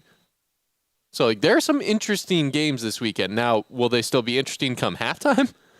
That's going to be tougher to tell. Yeah. But, look, Mizzou and Eli Drinkwitz, they need that signature win. They need it. Absolutely. They need one. And they came weirdly close against Georgia last year. That could have really kind of created some excitement, but yeah, they need that signature win, and they just have not gotten it yet. They just have not gotten there. It's strange. It's strange in that what Zach Barnett said about Mizzou is, I don't know if he's completely right on that. He said, Jack, I know you were editing something over there, but Zach said that if you took a team and you just had them stop playing football games. Yeah. Forever. Like, forever? Just, it would take fans a minute to notice that they were gone. Because Mizzou, while they've had they've had a couple little, peaks, they're just kind of in the middle. Yeah. Even being in the SEC. So they need to create some long-term excitement there that people can remember. I mean, like, they played in SEC title games. Do you remember the days of Chase Daniel? Yeah. Man. Yeah. Who was that wide receiver they had? Golly, who was he? Because you know who I'm talking about. Yeah, he was like their first big 5-star get. He had some problems. Yeah. Anyway. Yeah. Not to derail it. It's gonna. But yeah, they need some excitement there because right now they're just kind of blah. They're one of those, like, I know they're not a brand, but on the triple option the other day, you were talking about the rebirth of brands, and I think it's one of those cool things where it's like, I've seen them up before in my lifetime. I kind of grew up as they were at their peak. And, like, Kansas is coming back up. They need to schedule Kansas. They need to be coming up when they schedule Kansas, but that could be awesome. Lance Leipold was on a podcast the other day that John Anderson from ESPN and ABC, John Anderson was on. John Anderson, one of the many Mizzou grads who is high up in the media because they have a fantastic journalism school there. But John Anderson, and Lance Leipold was like, John Anderson said, "Hey, when's Mizzou on the schedule again?" He said, "Well, it's supposed to be the Liberty Bowl, but you know how that panned out." Man. And I love so, that. yeah, I think they need to get the border war going back again. I absolutely think they need to. I think that would rejuvenate. I think it would rejuvenate things. And of course, I'm all for cross-conference things, and the amount of, I'm worried about the SEC and like how much they might look down or avoid the Big 12. Mm-hmm. Garrett thinks that they will completely avoid scheduling the Big 12 at a certain point. But I just know there's so much crossover in terms of history now with how many teams have moved over from the Big 12 and how much the region borders that, like, I'm just interested to see how much the two conferences play each other going forward. I'm curious to see that because, like, what's going to be the benefit to them? I think their attitude will be like, we are picking up, that's what Garrett's getting at. Like we're lifting them up, and it's not helping us at all. It does so much more good for the Big 12. Mm-hmm. It's one of those like lose-lose situations where if you're the SEC school, either you win and you're supposed to because you're the SEC school, or you lose and you're supposed to win. Yeah, absolutely. Another game interesting to me, and maybe to me only, but as the SEC goes, South Carolina at Georgia. This is going to be the best team that Georgia's played yet. I don't know why you put that into the picks this week for triple option. Here's the thing. Spencer Rattler has his moments. And that's what it's going to take to beat a Georgia team, is somebody having those moments. He had one last year against Tennessee. Had him last year against Clemson. So if he can have that kind of moment against Georgia, then that game could get interesting. But the offensive line at South Carolina is not good. North Carolina ran right through them the other night, and I don't know how – if North Carolina is going to do that, then the team with probably the best defensive line in the country in Georgia is not going to do that. But you never know. Like Georgia – and this is the thing that it kind of stinks for them because they didn't have the big non-con game that they were hoping with Oklahoma to lead off the year. They've won 2 national titles in a row. They need to prove nothing to anybody as a program anymore. But as far as this year goes, I've watched the first 2 games, a little bit of what I could see, and they're still really great. They still have unbelievable players. Nothing's changed about Georgia. It just looks like they're bored right now. And I don't want to see a bored team like just going out there going, oh, yeah. Yeah, that's the number one thing you got to fight against when you're in the position to three-peat. The malaise of, like, everything is this. And then you have somebody that's going to pop up and fight you tooth and nail, which is going to happen to them a couple times this year. And maybe it is South Carolina. Somebody, like, usually when, like, long winning streaks end, it is not the rival that gets you because that's the game that you are locked in on. Yeah, that's one of those where, like, it's no sneak up. They can be terrible, but, like, they're going to give you their best shot. But you're not like, oh, it's just another one. It's just another one. It's just no. People are going to be at our throats if we don't win this. Yeah, but starting before I was in school at FSU and ending while I was there, FSU had this ridiculous win streak at Doak Campbell Stadium. It was like 38, 36, something. A ton of games in it, like whatever it was. I could look it up. I'm not going to. But if somebody wants to. But they had this long winning streak at home. And the team that beat it was not Clemson. It wasn't Miami. It wasn't losing to Florida at home. 37 in a row from 95 to 2001. Yeah. Do you know who the team that ended it was, Jack? No, I do not. It was Maryland. Maryland? Maryland in 2001.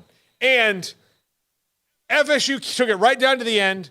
Chris Ricks threw a pass in the end zone to, I believe it was PK Sam, who would eventually catch a huge touchdown against Florida in 2003. Maybe it wasn't PK Sam. It was a receiver, but he dropped it. It was right in the breadbasket and he dropped it. And that was on 4th down and goal. And everybody stood in the stadium because we were so used to seeing FSU win all these games in a row at home, thinking that there's like another play before it like hits you. Like, no, Ralph Friedgen's fat ass is like running out there on the field and celebrating. And I say that also, I see it, I'm a chubby guy. But Ralph Friedgen is running out there on the field and we're just like, well, wait a minute.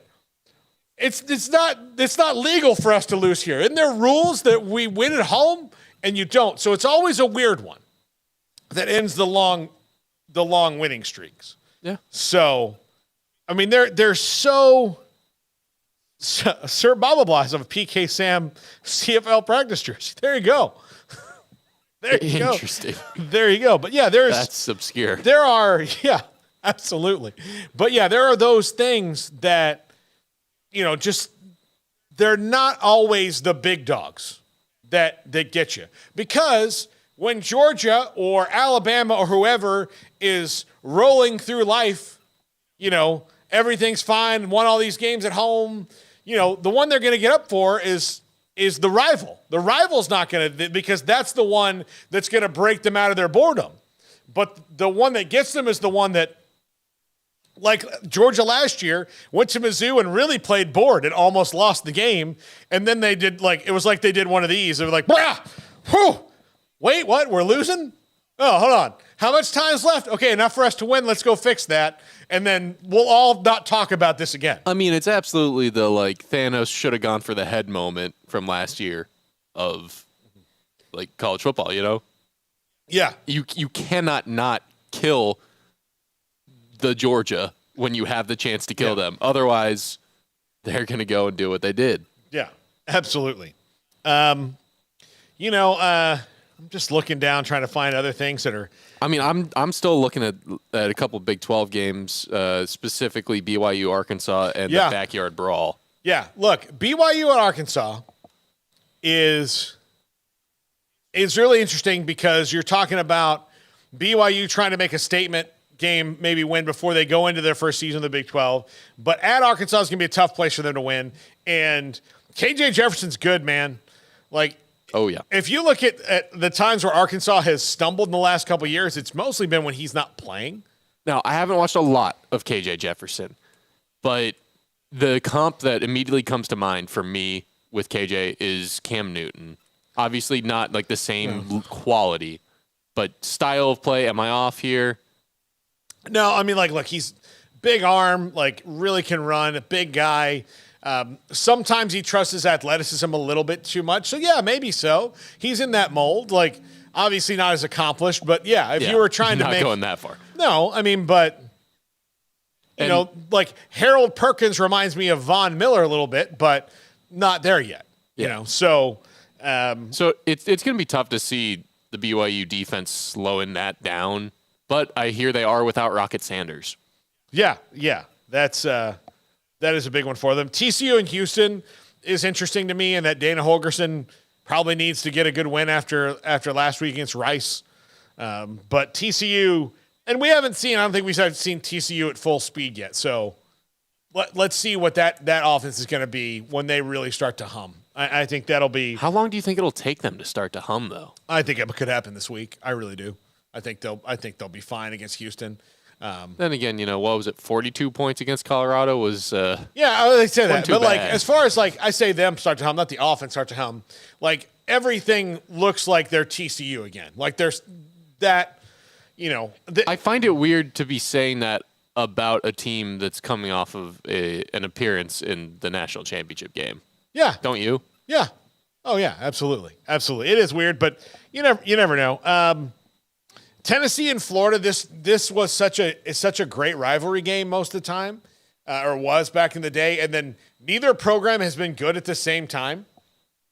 Yeah, for quite a long time, and mostly that was it's both their faults now equally, but Florida, if Florida and Graham Mertz can use the swamp to their advantage, which is a very tough place to play. It is so freaking loud in there. If they can use the swamp to their advantage, I think that's good. I just think that Joe Milton is too much for them, especially when they're probably going to take some deep shots early, and he can throw the ball 112 yards in the air. It's just the most ridiculous arm you've ever seen. So I think that's going to break Florida's back a little bit. I wonder how quickly they will fall apart if Milton hits two of those in the first half. Yeah. They're that's because they do not have the athleticism that most Florida teams have had. They just don't have it right now. But how far can they throw a shoe? Yeah. That's my real question. No, hey, look, that moment though was kind of the end of he made another year, but when that shoe thing happened, that was kind of the end of Florida for a little bit there. That was the end of that run. So it's a fond memory for you? Yeah, I guess. I don't know. Look, I hate them as a Florida State fan, but I will say this again. College football is better when they're good. When all three of those teams were good, and when the national championship ran through the Sunshine State, for sure, it was better to be a fan of all three of those schools. And the thing is that you can take joy in your rival, like being down all you want. The thing is that is coming for you. So just know it, that there's going to be periods, no matter who you are, that you have down. Like the sign of a great program is that your down period doesn't last like 7 presidents. Like you can get out of it in a couple of election cycles. You're all right.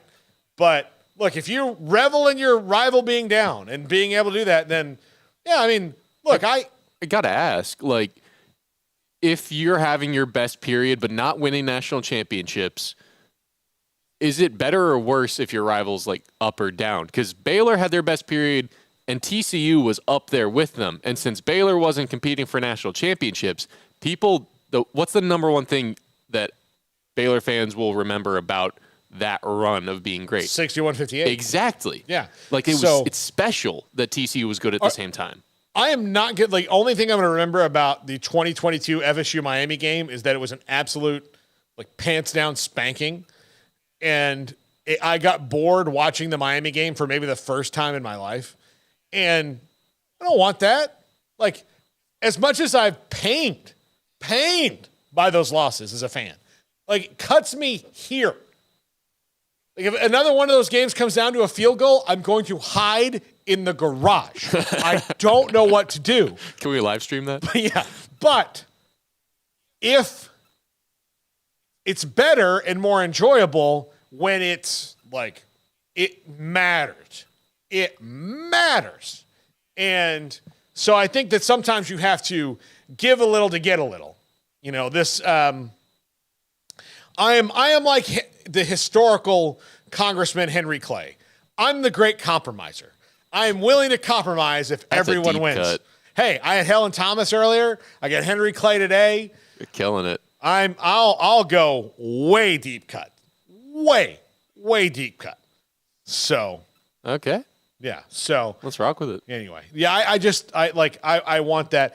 And you mentioned the backyard brawl, which is not so much for Pat Narduzzi and Pitt. I don't think like he's in any kind of trouble like Neil Brown is. But it is, at least for this individual season for Pitt, where it could get away from them if they lose this game. And for Neil Brown, who needs as much positive energy around that program as he can get, as he is playing with a huge chip on his shoulder this year and fighting against, a lot of fans who think that he should be gone, beating Pitt will quiet that for a little while. And look, their schedule is as tough as it gets. Yep.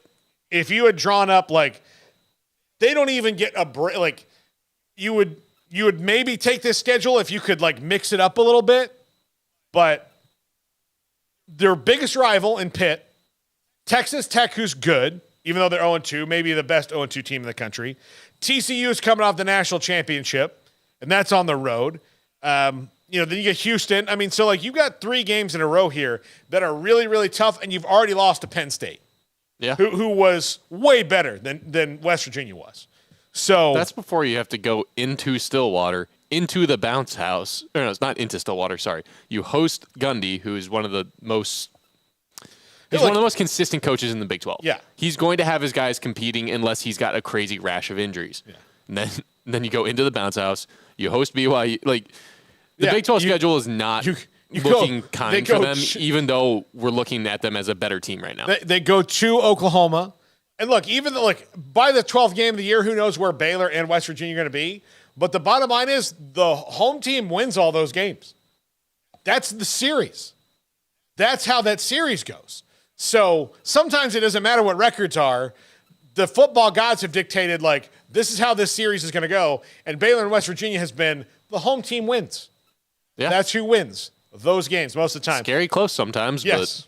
We'll take a break right here. We'll come back. I want Jack's opinion on Sunglasses Gate. Then we're going to get to Sam Bradshaw. And then our Pick'em segment at 5:30 from the triple option that I really want you guys to see because we had so much fun with it. This is 365 Sports. I hate my job, but I don't mind getting up in the morning. I dread each day, but I can't wait to get out of bed. You ask me why, and what I'll say to you is true. Well, you can get breakfast tacos at Rudy's Barbecue. Scrambled eggs and brisket, they ain't fooling around. Sausage wrap, son, they're the best in town. Barbecue for breakfast, yes, it's true. Put a smile on your morning at Rudy's Barbecue. Next in line. Boozers is the wedding ring store and more. If you're ready to get engaged or already married and want to upgrade your wife's ring for a special anniversary, Boozers is the place to go. With the largest selection of premier quality diamond engagement rings and wedding rings in Central Texas. They have 7 cases with over 300 styles of rings from top designers like Natalie Kay. Choose from yellow, white, or rose gold, plus beautiful top quality loose diamonds. With an in-house jewelry, they can also custom make anything you want. Bring in a picture or drawing and let Boozers create your one-of-a-kind pendant or ring. They can even use some of your old gold and diamond jewelry to create something new. At Boozers, you'll find a great selection of quality timepieces, and Boozers is the place for expert watch maintenance and repairs, too. They specialize in expert Rolex watch repair for fine jewelry, watches, custom work, and more. Go to Boozers on Valley Mills and Lake Air Drive in Waco. Boozers, the wedding ring store and more. At Ideal MRI, we feel blessed to be part of the Waco community. We're a small family business here in Central Texas. At times like this, the cost of healthcare has never been more important. And unfortunately, significant illnesses and injuries still occur. And that's why Ideal MRI is open and here to serve you through this difficult time. So if you need an MRI, ask your doctor about Ideal MRI. You can schedule online in minutes at idealmri.com or call 833-IDEAL-MRI.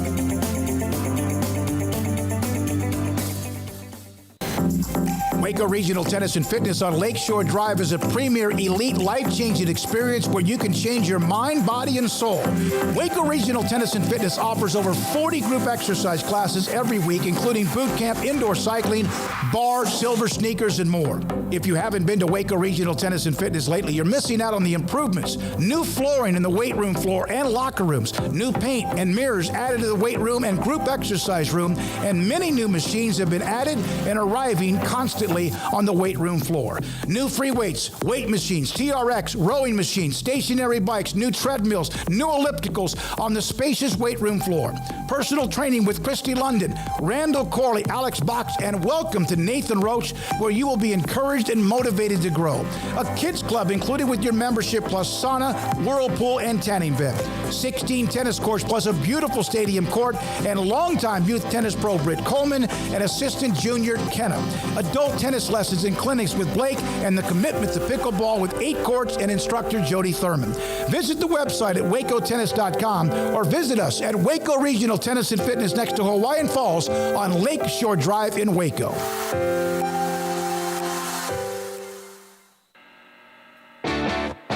This is 365 Sports, powered by Sikkim365.com. Enjoying the show? Hit the like button and subscribe.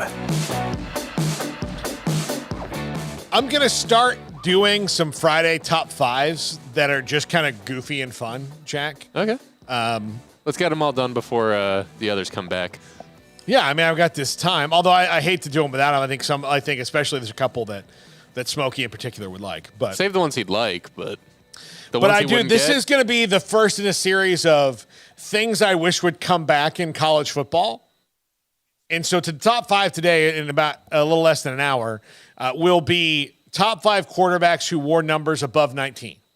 So if you wore a number in the 20s, there's one that's in the 90s. But and all of them are in the color photo era.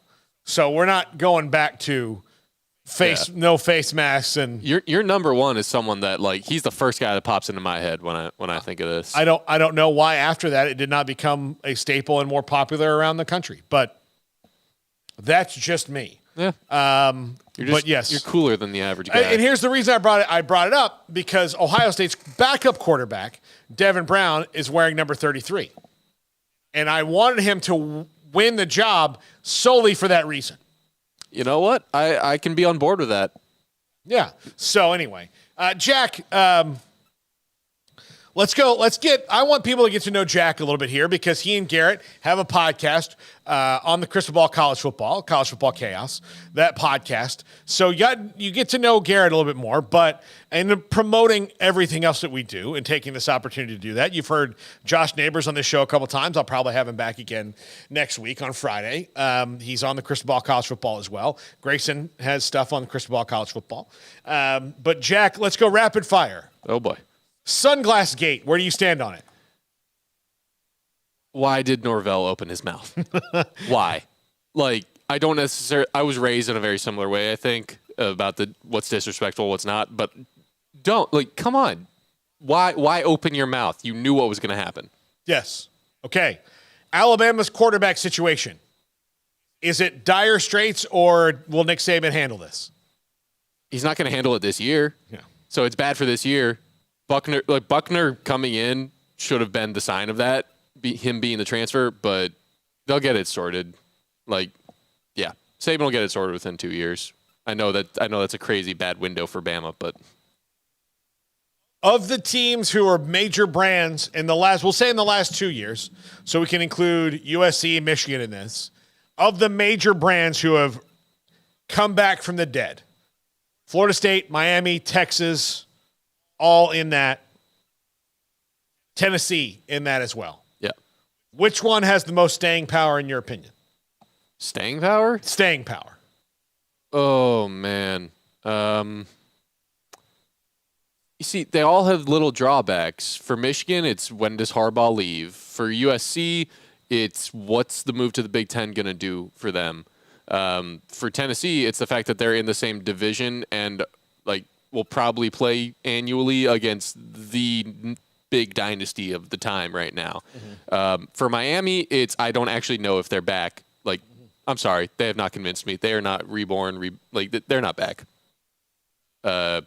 So who else are the options? I threw Florida State in there. Florida State, they got to finish this year, but they're looking good. Yeah. So staying power, I got to say either USC or Florida State, just because the Coach Harbaugh leaving Michigan, I really don't know. USC should still they should still have one of the best offenses in the nation, and the second that they finally get rid of Grinch and bring in an actually good defensive coordinator, they'll start really challenging for titles. So it's got to be either them or Florida State in my mind. Here's okay. Carla Jenkins says Tennessee. Alan Tran says Texas, and Texas. TJ Scott makes a really good point here. What? Nobody has staying power with NIL in the transfer portal. I want to say nobody, but it makes it a lot harder to predict because those things can catch you. Someone's always got to be at the top of the food chain with NIL and transfer portal. Yeah. Someone always has to be at the top. Yeah. And if you're falling off the top, that means someone's taking your place. So staying power will still exist with those. Texas, though, Texas is a scary one there. Yeah. As someone who's grown up in this state and is not a Longhorn fan, clearly, that one's scary. If you find a guy Texas is not a job you leave, right? So Texas in the SEC is not as Steve. There's nothing. What job are you going to give Steve Sarkisian that's better than that if they're successful in winning in the SEC in the next couple of years? Yeah, I mean, that's not a job. So if Steve Sarkisian is the dude who can be there a decade plus, that one could be really scary because it's not a job you leave. It's a job that can certainly stress you out. Just ask Tom Herman. I'm pretty sure there's shattered keyboards and computer monitors everywhere from him just but yeah, I mean, and that's just because he's high strung in general. And I can't even use that whole but they're about to move conferences kind of argument I used with USC because they just went in and beat one of the historical powers of the SEC. Yeah. They still have the GOAT coach and Nick Saban there on the sideline. So yeah, until he falters. Anyway, when we come back, Sam Bradshaw, SicEm365.com breaks down the errors that cost Baylor against Utah and tries to put his finger on where this team is moving forward. This is 365 Sports. At Allen Samuels in Waco, we've got amazing deals that make you ask, why shop anywhere else? During Ram Power Days, get a new 2023 1500 Lone Star 4x4 Crew Cab, $11,000 off MSRP, or 2.9% for 72 months. Or choose a new 2023 1500 Laramie 4x4 Crew Cab, $12,500 off MSRP, or 2.9% for 72 months. That's right, we're making big deals, so hurry in today. Allen Samuels in Waco, the place to shop Ram trucks. Three Nations Brewing Company has 16 different beers on draft with a new beer every Friday. It also offers 2 air-conditioned tap rooms, a large indoor beer hall, a second-floor mezzanine offering a great overview of the brewing company and equipment and patio where you can relax under the shade. Plus, you can now experience the new Three Nations Beer Garden Grill on our shaded patio. Grab a cold beer and enjoy a bite from our freshly prepared and delicious menu. Street tacos, quesadillas, freshly cooked burgers and dogs, and veggie burgers too. Nachos and so much more, all prepared and cooked on site. So come visit the award-winning Three Nations Brewing Company on East Vandergrift off I-35 in Carrollton. In Texas, there's pea-size hail and baseball-size hail. Guess which one hit our house? We didn't even know where to begin, but we called our Texas Farm Bureau insurance agent, and he was so reassuring. He knew exactly what to do to get our house back into shape and our lives back to normal. Now, we're even more thankful for the roof over our heads. Stop by and see our agents at one of our 3 McLennan County locations. Coverage and discounts are subject to qualifications and policy terms and may vary by situation. Waco Custom Marketplace is your hometown grocery store with a full-service butcher shop and bakery. Hi, this is David Smoak. The butcher shop can take your customized orders for seafood, pork, and poultry and custom cut your favorite steaks from bacon-wrapped fillets to T-bone to bone-in ribeyes. Cut specifically the way you want. They have Norwegian salmon fillets, catfish fillets, sliced ham or turkey and lunch meat, variety of cheese available, and several options of sausage links. Fresh chicken breast or whole chickens, sliced bacon, pork chops, ground beef, marinated beef, and chicken fajitas, and always large briskets available, plus fresh vegetables. So the great product, customer service, and family tradition of the Bauer family continues at Waco Custom Marketplace, open Monday through Saturday. A full-service butcher shop and bakery available. Waco Custom Marketplace, 425 Lake Air Drive in Waco, or WacoCustomMarketplace.com.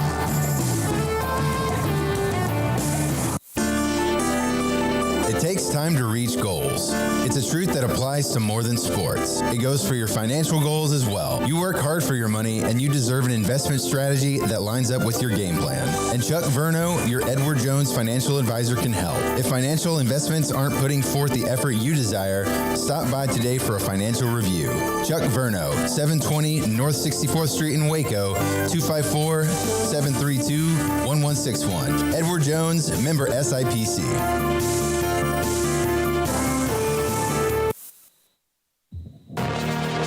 This is 365 Sports, powered by Sikkim365.com. The 5 o'clock hour is brought to you by Edward Jones and financial advisor Cam Heathcott. Edward Jones, making sense of investing. Now here's Paul Catalina. Welcome in Sam Bradshaw, Sikkim365.com. And Sam, you and I texted earlier this week about some of the things that happened to Baylor, especially late in that game. They had 10 men on the field for a couple plays on defense. It's been something different every which way in this 6-game losing streak. How do they break out of this? And is there a common thread through this that keeps happening to them? Thanks for having me on. And as frustrating as the drive from hell on defense was that Saturday, the thing that's probably most frustrating about this team is it's always something else. It's just that they're giving you just enough to believe that they're going to pull it out, and then they find a new way to hurt themselves. You're talking about a Baylor defense that prior to that drive where I broke it down on the site, where just some very concerning, cautious play calling, putting 2 guys 8 yards off of their slowest tight end, who was a defensive lineman last year, and leaving a linebacker one-on-one with their slot receiver on multiple plays, and not having 10 guys on the field. One of those plays probably would have either picked off the ball or forced a throwaway or forced a sack. They just put themselves in a bad position. And prior to that drive, they were holding Utah below 25 yards per drive and had held them to, I think, 6 points. And each of those was just off of one play setting it up, whether it was an interception or whether it was just a long run where 2 Baylor Bears missed a tackle. And then you let a third-string quarterback go 88 yards on you, doing absolutely nothing to put yourself in position to be successful with a very worn-out defensive line that was missing your top nose tackle and missing your top jack linebacker. So it was already a pretty thin rotation to begin with. It's just very, very disappointing. And offensively, they faded in the second half, but they're also up against a very good Utah defense. It's been good for a long time. And in the first half, before the ankle caught up with your backup quarterback, who'd been pretty good, you were averaging 43 yards a drive on a very good defense. And then in the second half, it really went away when they realized he couldn't really run and he wasn't all that experienced as a passer. So they clamped down on the run, made him throw, and he coughed it up a couple times. But you're also talking about a kid that really hadn't had a whole lot of game experience at the D1 level. So you're going to take the good with the bad. And honestly, on the offensive side of the ball, after the complete disaster of assignments that you had in week 1 against Texas State, your non-quarterback rushing average being 4.2 yards per carry against a Utah defense that's really good at sniffing out the run is pretty solid. And, while it's not any number to run home and brag about, it certainly shows marked improvement from what they had week 1. And when you can get a healthy Blake Shapen in there later, and you can potentially get those defensive lineman starters back healthy later as well, it bodes better long-term for this team, whether the record shows it or not, that they'll be able to be competitive with the Big 12, where UCF's now without their starting quarterback. Then you face Texas Tech, who's the last team that Baylor beat, and they not only beat them, they beat them like a drum on the night that Mahomes was being honored at home. Then Cincinnati's new. Iowa State's not exactly terribly strong, and neither is Houston. There's potential to have some wins down the stretch. So, Sam, this week, do you expect to learn anything new about them, or is this one where they can just go out and get the win so they can get the losing feeling out of their head for even 6 days? It's more of option B, but as somebody who has to preview about 12 to 13 teams a year, schematically, I will say LIU does some things on both sides of the ball that'll give guys some good live reps against some looks that they don't always see, and it'll be good just to at least have the film study from that. In particular for Sawyer, not having a whole lot of live action at quarterback, this is a team that will, while their front really doesn't change too much, they'll typically be in a tight front with an overhang linebacker to either side and one stack linebacker behind them. What they do in coverage, one play, it's all out man coverage.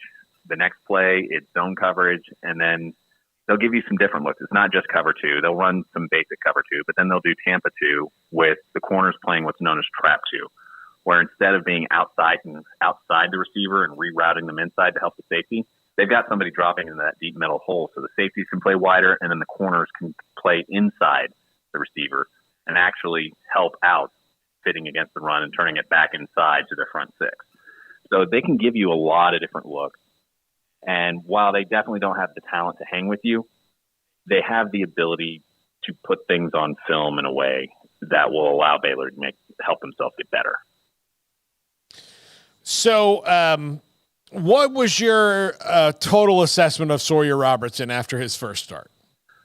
I think he has the athleticism to do an awful lot, both throwing the ball and running the ball. I think at times he has some accuracy, but I think he can be a little streaky. And I think he's a young quarterback that costed up twice against a very good defense. And so while I think he's definitely got a lot of potential and I think he can get there, I understand why Shapen was the winner in fall camp. Shapen against Texas State with basically no protection lit them on absolute fire. And the only thing that was stopping that offense was their own false starts and their own inability to protect the passer. But grading on the curve of, yeah, you got absolutely no protection. He was lighting it up. And I think that Sawyer played really well when healthy against Utah. But then when Utah could kind of tee off and force him to play in only one way, he really struggled. But most good defenses would do that to a young quarterback in that situation. So I'm not going to hold it too hard against them. What was the offensive line who played a lot better week 1 to week 2? What was the key for that improvement? Well, I think there's a bit of a reshuffling that I think helped. And as Aranda mentioned in the post game of the Texas State game, in that game, it took them a quarter and a half to ID the defense correctly. And I think working on the details of that and having that good to go from the beginning of the game helped a ton. Just keeping their assignment straight, but also just reshuffling and better technique helped across the board. You saw the defensive line up until the very end of the game. They were doing a lot better stopping the run. The first quarter, Utah barely got any real running game going. They had like 26 yards. And then in the second quarter, I think they just had the one long run. And then aside from that, nothing. And then in the third quarter, not really much of anything either. And it was really when you ran into a very late game situation with a tired defense, with a scheme that was effectively giving the run and the quarterback run away in order to foolishly protect against the deep ball against a quarterback that hadn't shown the ability to beat coverage. Compared to the complete, we're playing too high, we're not playing physical disaster you saw against a really not that great, but still better than people probably give him credit for, Texas State team, it was clearly a marked improvement, and you can at least take the encouragement that provides. Obviously, there's a long way to go because that offense that they faced on Saturday, the level of quarterback play and the level of spread concepts they're facing will be radically different than what you're facing in the Big 12. And Ludwig's a great offensive coordinator, but the way that they stress you is going to be different than what you'll see from a TCU, from a Texas Tech, from an Oklahoma, from a West Virginia, and a UCF for that matter. So it's going to be really interesting to see how this group grows and evolves. But I'm really just looking forward to finally seeing that group at full strength, because I do think that defense can look a lot better if you get Randolph and Boykins back, especially Boykins. He's the closest thing to Siaki Ika that really allows you to change the math on defense in terms of run-pass conflict, because he can draw that extra blocker yet still be a competent pass rusher for you, because he can really, really free up another body, keep the blockers off the linebackers in a way that the guys behind him really can't. I'm really looking forward to seeing what Baylor has when they're at full strength on the D-line. Sam, what did they not do well week 1 to week 2? What stayed bad week 1 to week 2? Well, offensively, you never want to average 5 false starts over a 2-game period. That's just effectively giving up a quarter of the field over the course of the game, completely unforced. I felt like defensively, obviously playing with 10 is never good. And if your defensive scheme is having 2 defensive backs, your star and your field safety, playing 8 yards off of the ball and not really threatening the slant and giving it away over and over again, that's either the coordinator not getting it, or it's a young player not understanding an automatic check that's supposed to be built into the coverage. And we saw that both with Mikey Matthews, the diminutive receiver that, wasn't exactly a star coming in, but Baylor sure made him look like one. And then Mickey Sugutaraga is their tight end who used to be a defensive lineman who's not exactly fleet of foot. They were giving it to him as well. So I wonder if that's a call from the coach's box, or if that's a younger player not understanding the situation, not understanding the defensive check that should be made. And these defensive coaches have a long track record of success, so I do think that's probably more on the young players making mental mistakes, and given the fact that one of them wasn't even on the field for 2 plays, certainly comports with that.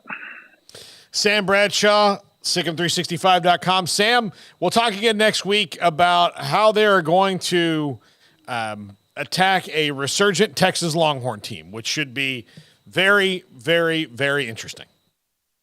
Yeah, Texas is certainly in year 3 of a rebuild, and Sarkisian has done a good job bringing talent into places that had actually dipped in talent, because for all the recruiting classes they had under Herman, the talent level had dipped significantly when Sarkisian got there. And you'll notice over the first 2 years, the primary contributors for them on offense were Sark guys. And it's year 3, and they've infused a lot of talent. Texas is going to be a different animal this year, but they got to make it through the entire Big 12, and I think somebody will get them. Yeah, it's tough for anybody to go through unscathed. Sam, thanks so much. We'll talk to you next week. Thanks. Sam Bradshaw, S11 on the site. You can subscribe at SicEm365.com and read and see his breakdowns every single week. You see he is insanely detailed in what he's doing. But yeah, Jack, it's just nerve-wracking right now at McLean Stadium watching Baylor. Why is it nerve-wracking? Because they're not winning. Why should I be nervous about that? Nervous? He's nerve-wracking. I don't know. Depressed? Yeah. Going out of my mind? Certainly. A little angry? Possibly. Nervous? I'm not really nervous. I think we generally know the results of games before they happen. Good for betting. Yeah. Anyway. Yeah. Yeah, it's. I mean, like, as an alum, I really want them to turn it around and possibly trying to be more positive after last week. You saw them take definitive steps in certain areas while the competition clearly stepped up in certain areas. So it shouldn't be all doom and gloom, but there is a lot to prove for this team this week and especially next week against Texas. Yes, there is. All right. When we come back, I launched a couple weeks ago the triple option, just another little show we're doing. We're still trying to figure out what we're doing and what we are, but we're a fun college football show. It's not taking me away from here, obviously, as you see. I just, thought we could do something different and that I could have fun with. And so that show airs 1 to 2 Central every single day, Monday through Thursday, here on 365 Sports. And we did a pick'em segment, and it's, we have 5 games that we pick, and each week the loser will have to do a punishment. Now, we could not last week get Garrett's punishment in time, so we had to wait until this week. So we did 2 punishments at once. Garrett is decked out head to toe in Alabama gear. That was his punishment. He had to wear his least favorite team, his rival's gear. So he wore Alabama gear. And then we had Levi Caraway, one of our writers and our social media maven. He had to do a segment, the Pick'em segment, in a porta potty down the street. And just to let you know what the weather has been like, insanely hot for 2.5, almost 3 months. Yep. Then pouring down rain all day for a day and a half. So not the best combination when you're talking about being in a mobile bathroom. Yeah, that's an itinerant toilet. Fun recipe there. Yeah. So anyway, he was in there for that. So that is coming up next. This is 365 Sports. In our logo and advertising, we say we are people that you can count on. What does that mean? It starts with providing a quality vehicle and quality service at a fair price. But it also means we do what we say we will do, and we treat people fairly with respect. It starts by hiring great people, good local folks who work hard with a caring attitude. Our employees are the real reason we are people that you can count on. Put us to the test and see for yourself that at Richard Carr Motors, we are people you can count on. Petty Clinic Men's Healthcare in Woodway is now proud to offer you men an exceptional weight management body sculpting product called semaglutide, also known as Ozempic or Wegovy. Semaglutide is an FDA-approved weight management medication. Once-a-week injections of this powerful medication offers an average body fat weight loss of 20% within the first year of treatment. In addition to body sculpting, semaglutide also normalizes blood sugars and has the clinical research proof of reducing blood pressure, cholesterol, stroke, and heart attack risk. If you're like most men and you have stubborn fat that will just not respond to typical diets and exercise, then help is finally here. Semaglutide. Affordable, highly effective.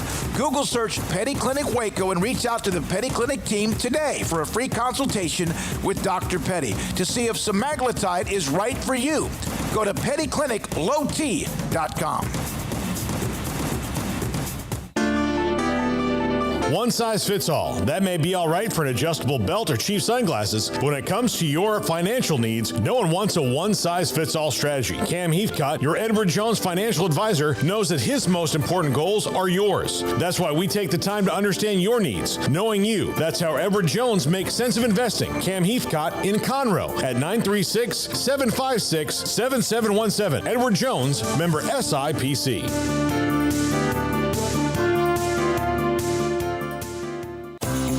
At Ideal MRI, we feel blessed to be a part of the Waco community. We're a small family business right here in Central Texas, and our goal is to bring down the cost of healthcare while maintaining high quality.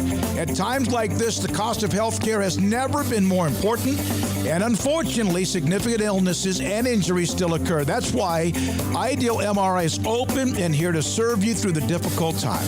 We offer premium MRIs just like a hospital with state-of-the-art technology and specialists, but you'll pay less. Sometimes thousands of dollars less, whether you're using insurance or not. At Ideal MRI, we accept most insurance and there are no hidden costs, even offering financing if that's needed. Everything included in the price, and you'll not get something as a surprise in the mail later on. If you need an MRI, ask your doctor about Ideal MRI. They'll know. You can schedule an appointment safely from home online in minutes at idealmri.com or give us a call, 833-IDEAL-MRI, idealmri.com. TFNB Your Bank for Life is the official local bank of Baylor Athletics. Find out why more Central Texans are making TFNB their bank for life. Sign up for our Edge checking and savings accounts to earn interest or cash back. With 5 convenient locations and an award-winning mobile app, banking has never been easier. TFNB Your Bank for Life. Member FDIC.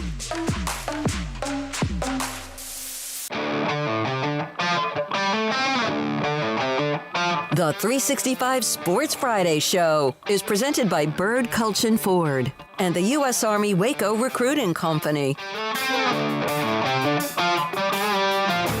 Welcome back. As teased in the previous segment, just wanted to do it again for those of you joining us and wondering what will be going on when you see this segment. But I have launched a new show, The Triple Option, 1 to 2 every day. Still doing this one. But 1 to 2 every single day, Monday through, I say everything single day. It's Monday through Thursday right now here on this channel. And we did our, we've been doing Pick'em, and finally here in week 3, we got to dole out some punishments for the losers of the previous 2. Here is that segment, and just watch the sadness in Garrett Ross's face as he is draped head to toe in Alabama gear. And please give it up for Levi Caraway for being such a good sport for doing the entire segment from a porta potty. To my left, Garrett Ross, dyed in the wool. I mean, like when he spells out like on a text, no, it's Neaux. Like that's how big of a fan he is of LSU. His wife is an Alabama fan, so she's going to like this. But you see right here, it says "Roll Tide, y'all." This is all the glory. Yeah. So anyway, this is fantastic. I'm getting sick just looking at the T-shirt myself. Me too. Yeah. All right. So now we go live to. Are you at McLean Stadium, Levi? Is that where you are? Yeah, I am. Welcome to my humble abode. Levi is in a porta potty at McLean Stadium. I'm not sitting down. Which is called, by the way, a honey bucket, to which I think if Winnie the Pooh walked up on that thing, he'd be pissed. So anyway, so Levi's in there. That's like a public service announcement in there. So we're going to make our picks while Levi has to do this from a porta potty, which, as you know, porta potty rules are you get in, you go as fast as you can, and you get gone. That's what you do. That's what you do in the porta potty. All right. So you see Garrett there. He has the lesser of these 2 punishments. I guess that means we need to figure out what we're playing for, guys. Hold on. Okay. Break off the hat. I got to say, Levi, what a good sport, man. That's well played. Well done. Yeah.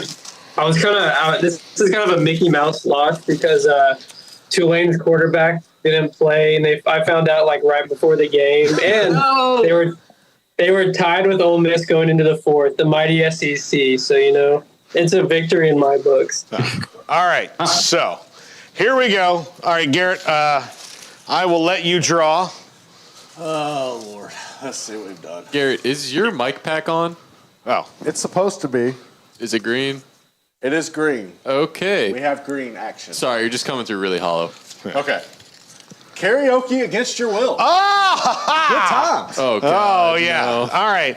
So what this punishment is that whoever loses will have to go to karaoke and sing a playlist.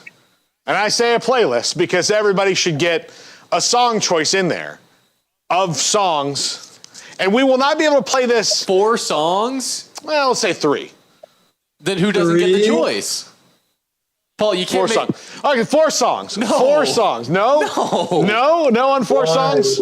Or we'll put 4 songs in a hat and we'll draw. How about that? Go. Okay, we'll put 4 songs in a hat, all embarrassing songs, and whoever, whatever song is, we'll videotape it. We can show, because of music rights, like 5 seconds of each song. 5 seconds of that video, but we'll put the whole thing up on social media for everybody to see, non-monetized. So we can do that. So let's go ahead and get to our picks. And so karaoke against your will is the week 3 punishment. All right, let's start out. Levi, you're in a porta potty. Let's get you first. BYU and Arkansas. I want to root for the Big 12, but I'll go with Arkansas. Arkansas at home for Levi Caraway. Garrett. SEC, baby. Woo, pig, suey. Oh, yeah. Look, you're saying all the things you hate to say today. Exactly. All right. Oops. Come on. See, it doesn't even want to work. Yeah, it doesn't even want to work. Jack, who you got? I'm going to go with Arkansas on this one. I went BYU on chaos, but I'm going to play it safe. I hate karaoke. All right. Pierre, who you got? Pretty good defense with Arkansas. I like Arkansas. I'm going with Arkansas. Yeah. I think when it comes down to it, go with the quarterback that you trust, and I've got to go with Kate. This is boring, and so this might come down to our tiebreaker picks this week, but going with the Pigs here. All right, we'll go back the other way, down to Levi, just to make him suffer a little bit. I picked this game on the schedule because I thought for a minute there might be some win one for the Gipper here, but Michigan State has not been – they're 2-0, but they've not been particularly great. I'm going to say Washington here. Michael Penix and those wide receivers and running backs carve them up. Pierre, who you got?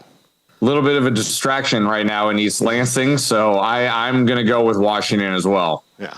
Michigan State, once again, could not have handled a controversy worse than they are right now. Nope. There is no way. Jack, who you got? Washington, easy. Yeah. There's no way Michigan State should win this game. All right. Yeah, I got to ride with the Huskies. Not even close. All right, there we go. Okay, Levi? Yeah, I'll go UW. I love watching them play. Yeah, there you go. Okay, back across. Levi, Minnesota and North Carolina. Minnesota's 2-0. They play really good defense. Pierre covers them. He talks to PJ Fleck every week. North Carolina's got Drake May. High-flying offense. Had a nail-biter again against App State last week. Who you got in this one? I feel like North Carolina the past couple of years under Mac Brown always disappoints in these games, but I'll go with the Tar Heels. Yeah, I'm going to ride with North Carolina. Drake May throw a hole through that boat. All right. That's good. Hit North Carolina again, Paul. You're going to see an animation when you hit the logo. Okay. There we go. All right, there. North Carolina one more time for me. Okay. There we go. North Carolina. Animation. There we go. Pierre, who you got? Yeah, I don't know what to do here. I mean, I covered the team, so do I look like the homer for picking them, or do I look like the idiot for picking against them? I feel like I'm in a no-win situation here. Well, I'll being totally honest. Putting Minnesota. That's also one of the reasons I picked this game, because if you look, Pierre is 7-3, and all the rest of us are not. So I wanted to put him, because again, I get to pick this, so it's my rules and my game. So I wanted to put you in a little sticky wicket here, Pierre. Minnesota you said it, Paul. Minnesota plays really good defense. I don't think people understand how good their defense is. I just don't know if I don't trust it. I'm going with North Carolina. All right. Good luck talking to Coach Fleck next week. All right. Yeah, thank you. Make sure I email this right to him. Got to go with the Tar Heels here and the resurgent and interesting ACC. This is the first time the ACC has been interesting since probably 2016, to be quite honest with you. Now, Clemson's had a couple years where, Wake Forest won or Pitt won. But as far as teams that could win the league, and Clemson could finish in 5th or 6th, quite honestly, right here, it's getting super interesting. Okay, back this way. Pitt at West Virginia. 2 weeks ago. We're going to see some different answers here. Yeah. We have to. Yeah, 2 weeks ago, I would have picked Pitt in this one, no question. After they lost to Cincinnati, man, this is so hard. And this is in West Virginia. They lost this game last year in Pittsburgh on the last second field goal. There's going to be a bunch of drunk people burning couches. I'm going West Virginia. I think, man, when you sent me the picks this week, I saw 2 or 3 games and there was like, boy, these are going to be coin flips. This was one of them. I want to take Pitt, but at the same time, I don't want to take it. Phil Jurkovich has only completed 49% of his passes so far this season, Paul. Yeah. I'm going with West Virginia as well. I'm taking West Virginia. All right. Okay, Jack. I'm scared to do it, but I think I got to take Pitt. Both teams care about this rivalry so much, and I just feel like Pitt has more talent right now. Okay. Woo. Garrett. I'm taking West Virginia. I took Pitt last week against Cincy, and Jurkovich let me down. And then you look at how Cincy controlled that game on the ground. I think C.J. Donaldson balls out in this game. Give me West Virginia. All right. Behind what line? We'll find out. He'll find the hole and hit it. Yeah. He's his own line. He's his own line. Levi, who you got? I'll go West Virginia. I don't want to be that guy, but. Wow. Oh, God. That's make or break for me now. All right. Hold on. So we can let Levi go. Levi, can you describe your surroundings a little bit? The smell, the temperature. It's been hot and rainy at different points this week. So I'm wondering what that's done to the environment that you're in. Yeah, it's very moist and humid in here. It's not as gross smelling wise, but I don't feel clean. It's always super cold in our studio, and so I wore long sleeves today. I'm regretting that decision. I have some sweats coming on. I'm wearing jeans, but not too bad. I'd rather do this than karaoke, to be honest. All right. Wow. Well, there we go. Wow. Okay. I'm with him, which it makes me scared. It makes me scared as hell of the backyard brawl now. Oh, my gosh. I'd be the only person taking Pitt. Oh, gosh. Well, I think here's the deal. We've now painted Jack into a little corner here. So somebody either has to do him a favor and pick really against the grain on this last one. Georgia and South Carolina. Let me tell you the reason this one's on the list and not Tennessee and Florida. That or you all have to do karaoke.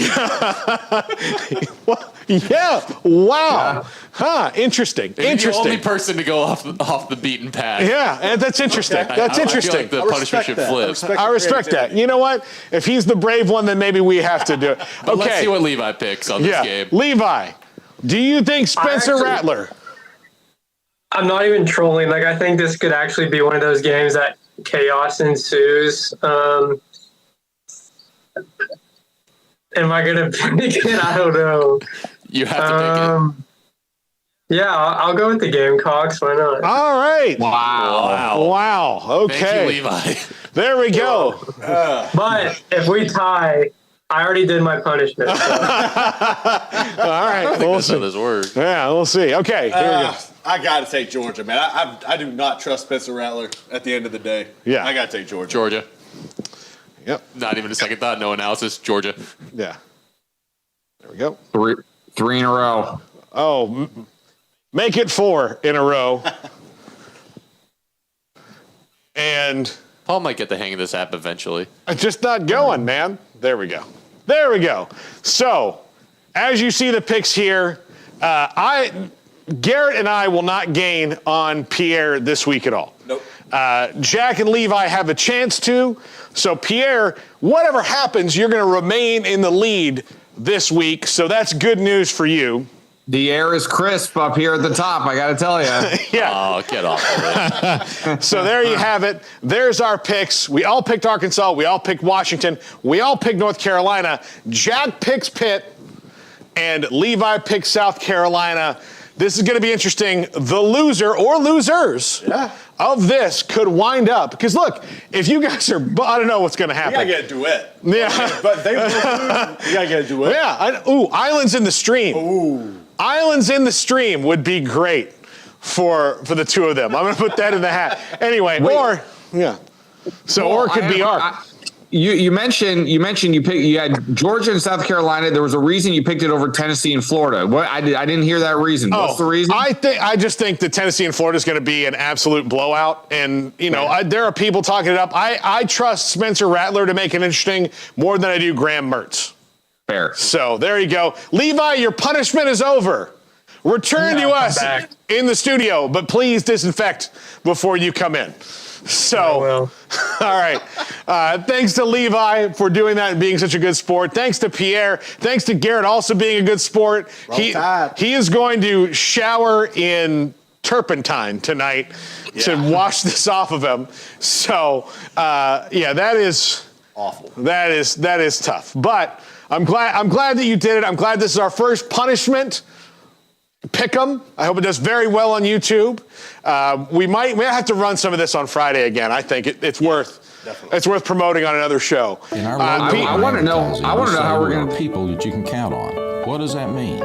It starts with providing a quality vehicle and quality service at a fair price. But it also means we do what we say we will do, and we treat people fairly with respect. It starts by hiring great people, good local folks who work hard with a caring attitude. Our employees are the real reason we are people that you can count on. Put us to the test and see for yourself that at Richard Carr Motors, we are people you can count on. Petty Clinic Men's Healthcare in Woodway is now proud to offer you men an exceptional weight management body sculpting product called semaglutide, also known as Ozempic or Wegovy. Semaglutide is an FDA-approved weight management medication.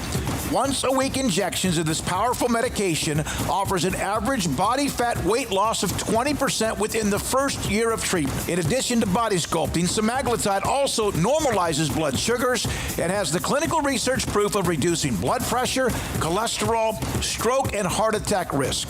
If you're like most men and you have stubborn fat that will just not respond to typical diets and exercise, then help is finally here.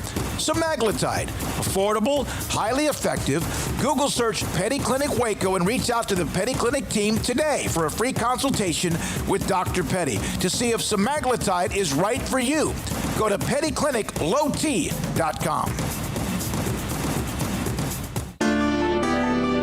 One size fits all. That may be all right for an adjustable belt or cheap sunglasses. When it comes to your financial needs, no one wants a one-size-fits-all strategy. Cam Heathcott, your Edward Jones financial advisor, knows that his most important goals are yours. That's why we take the time to understand your needs, knowing you. That's how Edward Jones makes sense of investing. Cam Heathcott in Conroe at 936-756-7717. Edward Jones, member SIPC.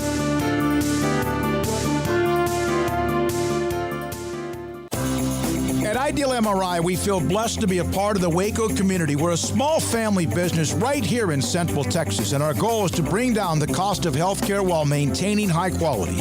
At times like this, the cost of healthcare has never been more important, And unfortunately, significant illnesses and injuries still occur. That's why Ideal MRI is open and here to serve you through the difficult time. We offer premium MRIs just like a hospital with state-of-the-art technology and specialists, but you'll pay less. Sometimes thousands of dollars less, whether you're using insurance or not. At Ideal MRI, we accept most insurance and there are no hidden costs. Even offering financing if that's needed, everything included in the price, and you'll not get something as a surprise in the mail later on. If you need an MRI, ask your doctor about Ideal MRI. They'll know. You can schedule an appointment safely from home online in minutes at idealmri.com or give us a call, 833-IDEAL-MRI, idealmri.com. Baylor alumni are more than 160,000 strong. When we all join hands to support our university, we don't just move the needle, we move mountains. Working together, we create life-changing opportunities for students on the field, in the classroom, in the laboratory, and in life for generations to come. So get connected. Get involved. Learn how at baylor.edu/alumni. Stepping into the boots of a U.S. Army officer can add confidence and leadership skills to your son or daughter's career path. See all the things they can achieve in our boots at GoArmy.com. U.S. Army Waco Recruiting Company, 254-598-8131 or 254-776-1543. Pizza, burgers, and Bears football. There's no place around Waco that serves them all other than Bubba's 33. Come show your green and gold and enjoy some of Waco's best food and beverages while watching your favorite team, the Bears. When real Bears fans get hungry, Bubba's 33 is the #1 spot for ice-cold drinks, hand-stretched, stone-baked pizzas, and bacon-infused burgers. Join us for indoor or patio dining. Bubba's 33, Waco's restaurant and proud supporter of Baylor Bears football. Sick 'em, Bears. It's another time to speak with Samantha Duvall from TexasBeefHouse.com, handles the marketing and someone that you will talk to a lot when you do call for the great product of the Texas-raised Wagyu beef. It's college football season, tailgating, it's a big deal. People love to put beef and pork and chicken, etc. on the grill. Let me know what you have. We've got everything. If you've got a morning game, you can get our breakfast sausage or our bacon. You can tailgate with some breakfast tacos. If you've got an afternoon or evening game, we of course got our hamburger patties. They're half-pound patties, 4 patties to a package, and we even have jalapeno and cheese patties. They're amazing. They'll blow your mind. Just that extra flavor, not too spicy. They have a high heat cheese so they don't melt on the grill, and our patties don't shrink up on the grill either. Anytime you order, use our code SICK'EM10 to get 10% off your order of $100 or more. Where is the best beef in Texas? Your house. When you order from Texas Beef House, unleash the flavor of Texas-raised Wagyu from our pasture to your plate. That's Samantha Duvall, TexasBeefHouse.com. There are 26 letters in the alphabet, over 600,000 words in the dictionary, and just 3 of them said together can change everything. Let's order pizza. Those 3 words lead to dough made from scratch and 3 fresh signature cheeses that blanket golden crust in a heavenly melt on Marco's Pizza that'll blow your mind. So visit Marcos.com to order and stop by Marco's Pizza in Belmead, China Spring, Woodway, and in Robinson. Marco's. Pizza lovers get it.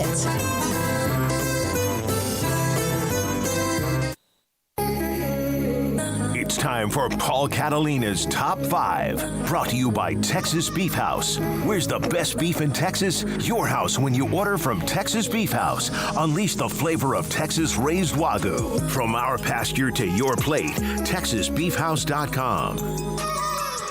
Top 5 QBs who wore numbers above 19. This is in a series we'll do of things I wish would come back. It might be starting to come back a little bit now that you've got people able to wear like 0 and, you know, all of those things. Maybe quarterbacks with numbers above 19 will come back. I mean, didn't Shea Patterson wear like 20 at Ole Miss? He did. He didn't make the list. I was hoping that was gonna spark something, but I don't think it did. It did not. But maybe it will. Maybe it will. And so we're gonna go back through. I love it when you see a quarterback that's wearing a number in the 20s. Devin Brown at Ohio State's the backup right now. He wears number 33. God bless him for doing it. Wish he'd won the job.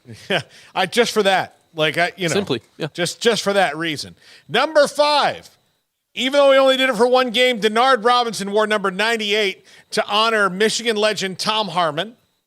And I will remember this game forever. Denard played pretty well in the game. And I love a quarterback wearing number 98. Number 99 would be a great quarterback. Old school quarterback number, 2 9s, but 98, this is a big one. Jack, here's your trivia question. Oh, boy. Tom Harmon is the father of what CBS... Dan Harmon.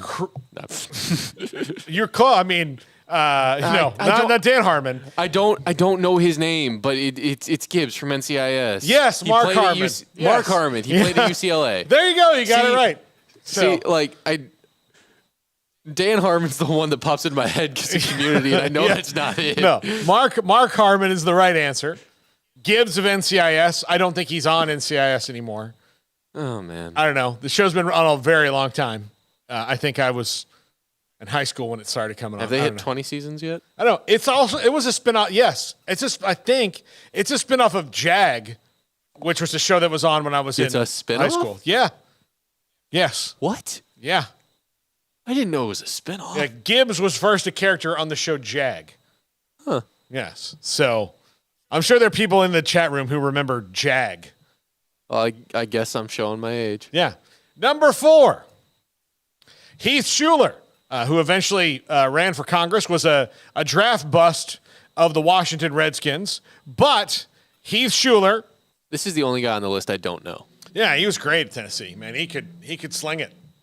What years was he at Tennessee? Let's see, I want to say he was I think he was right before Peyton Manning.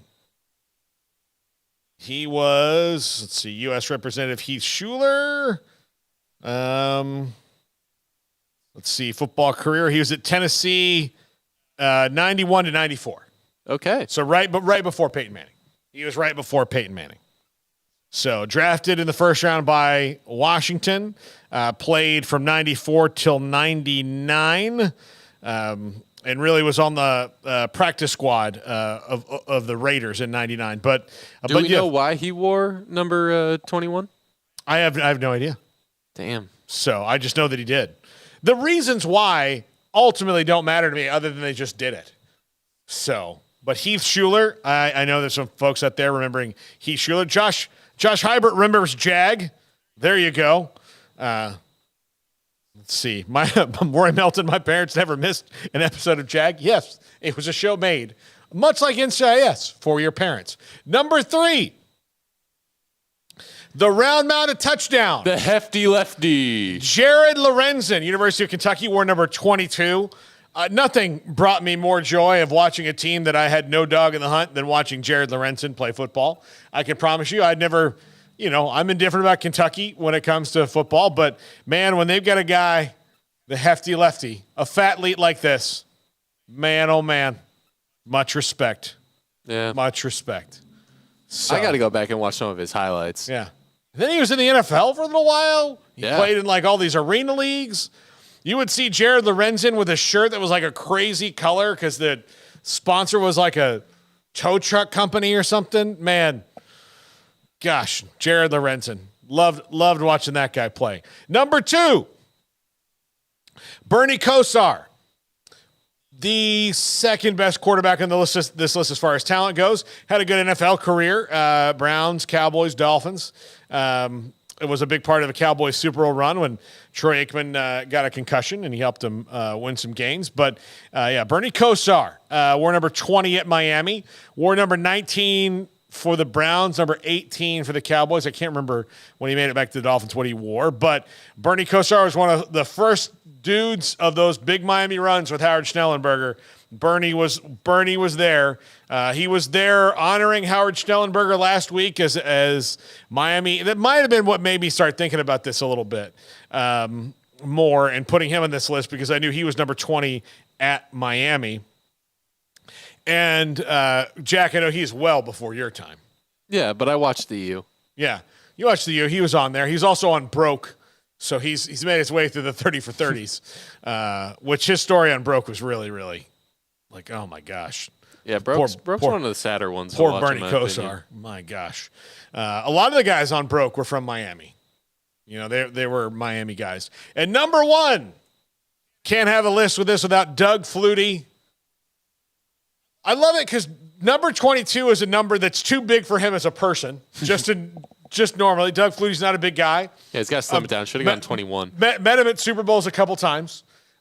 He is not a big guy at all. Like if you had to pick out the professional athlete in a room, Doug Flutie, even in a room full of like normal people, you wouldn't pick him out. Still bigger than Tom Cruise, right? Yeah, probably. Yeah, absolutely. And then this is the era where the shoulder pads just came in like small, medium, and large. Like there were no or extra large. Like Believe it or not, when I was in middle school, my middle school still had that era of pads. Yeah. Tim Salinas, Doug Flutie drop kicking was fire. Oh, yeah. Yeah. Absolutely. That's another thing that I remember seeing him do it in the NFL on the Patriots. I don't know what year that was. I cannot remember how young I was, but I remember seeing him do it. Yeah. And they made a deal out of it. Yeah, absolutely. Right there. Doug Flutie, though, I mean, of course, Flutie to Phelan was his Heisman moment, beating Miami, as a matter of fact, and that might have been beating Bertie Kosar, if I'm not wrong. We got to get a matchup of non-quarterback number quarterbacks. Yeah. We got to get it soon. Got to get it. But look, but Doug Flutie, one of my favorite players to watch when he came back to the NFL. Look, if you're a fan of the CFL, I mean, you knew him anyway. He won some Grey Cups up there. But coming back when he played for the Bills was really fun. Yeah, Doug Flutie, as a fellow short person, I appreciated him in a way that was probably more than most guys. So there you go. Oh, Kim Coulter said one time he played golf with the late, great Sammy Baugh, Sammy Baugh didn't make this list because it was in the non-face mask times when he was there, but I think he wore 33 when he was in college. Maybe even Sounds pros. right. Yeah. So slinging Sammy Baugh. So that is going to do it for us. Thanks to Jack. Thanks to Garrett. Thanks to Zach Barnett and Sam Bradshaw and Grayson Grudhafer and Mike Scarborough. 365 Sports Night on the CW tonight at 10:30. We are on KDB Text tomorrow morning, 9 o'clock for Baylor LIU pregame. We'll see you there. And then I'm back after the game for the post-game show. This is 365 Sports.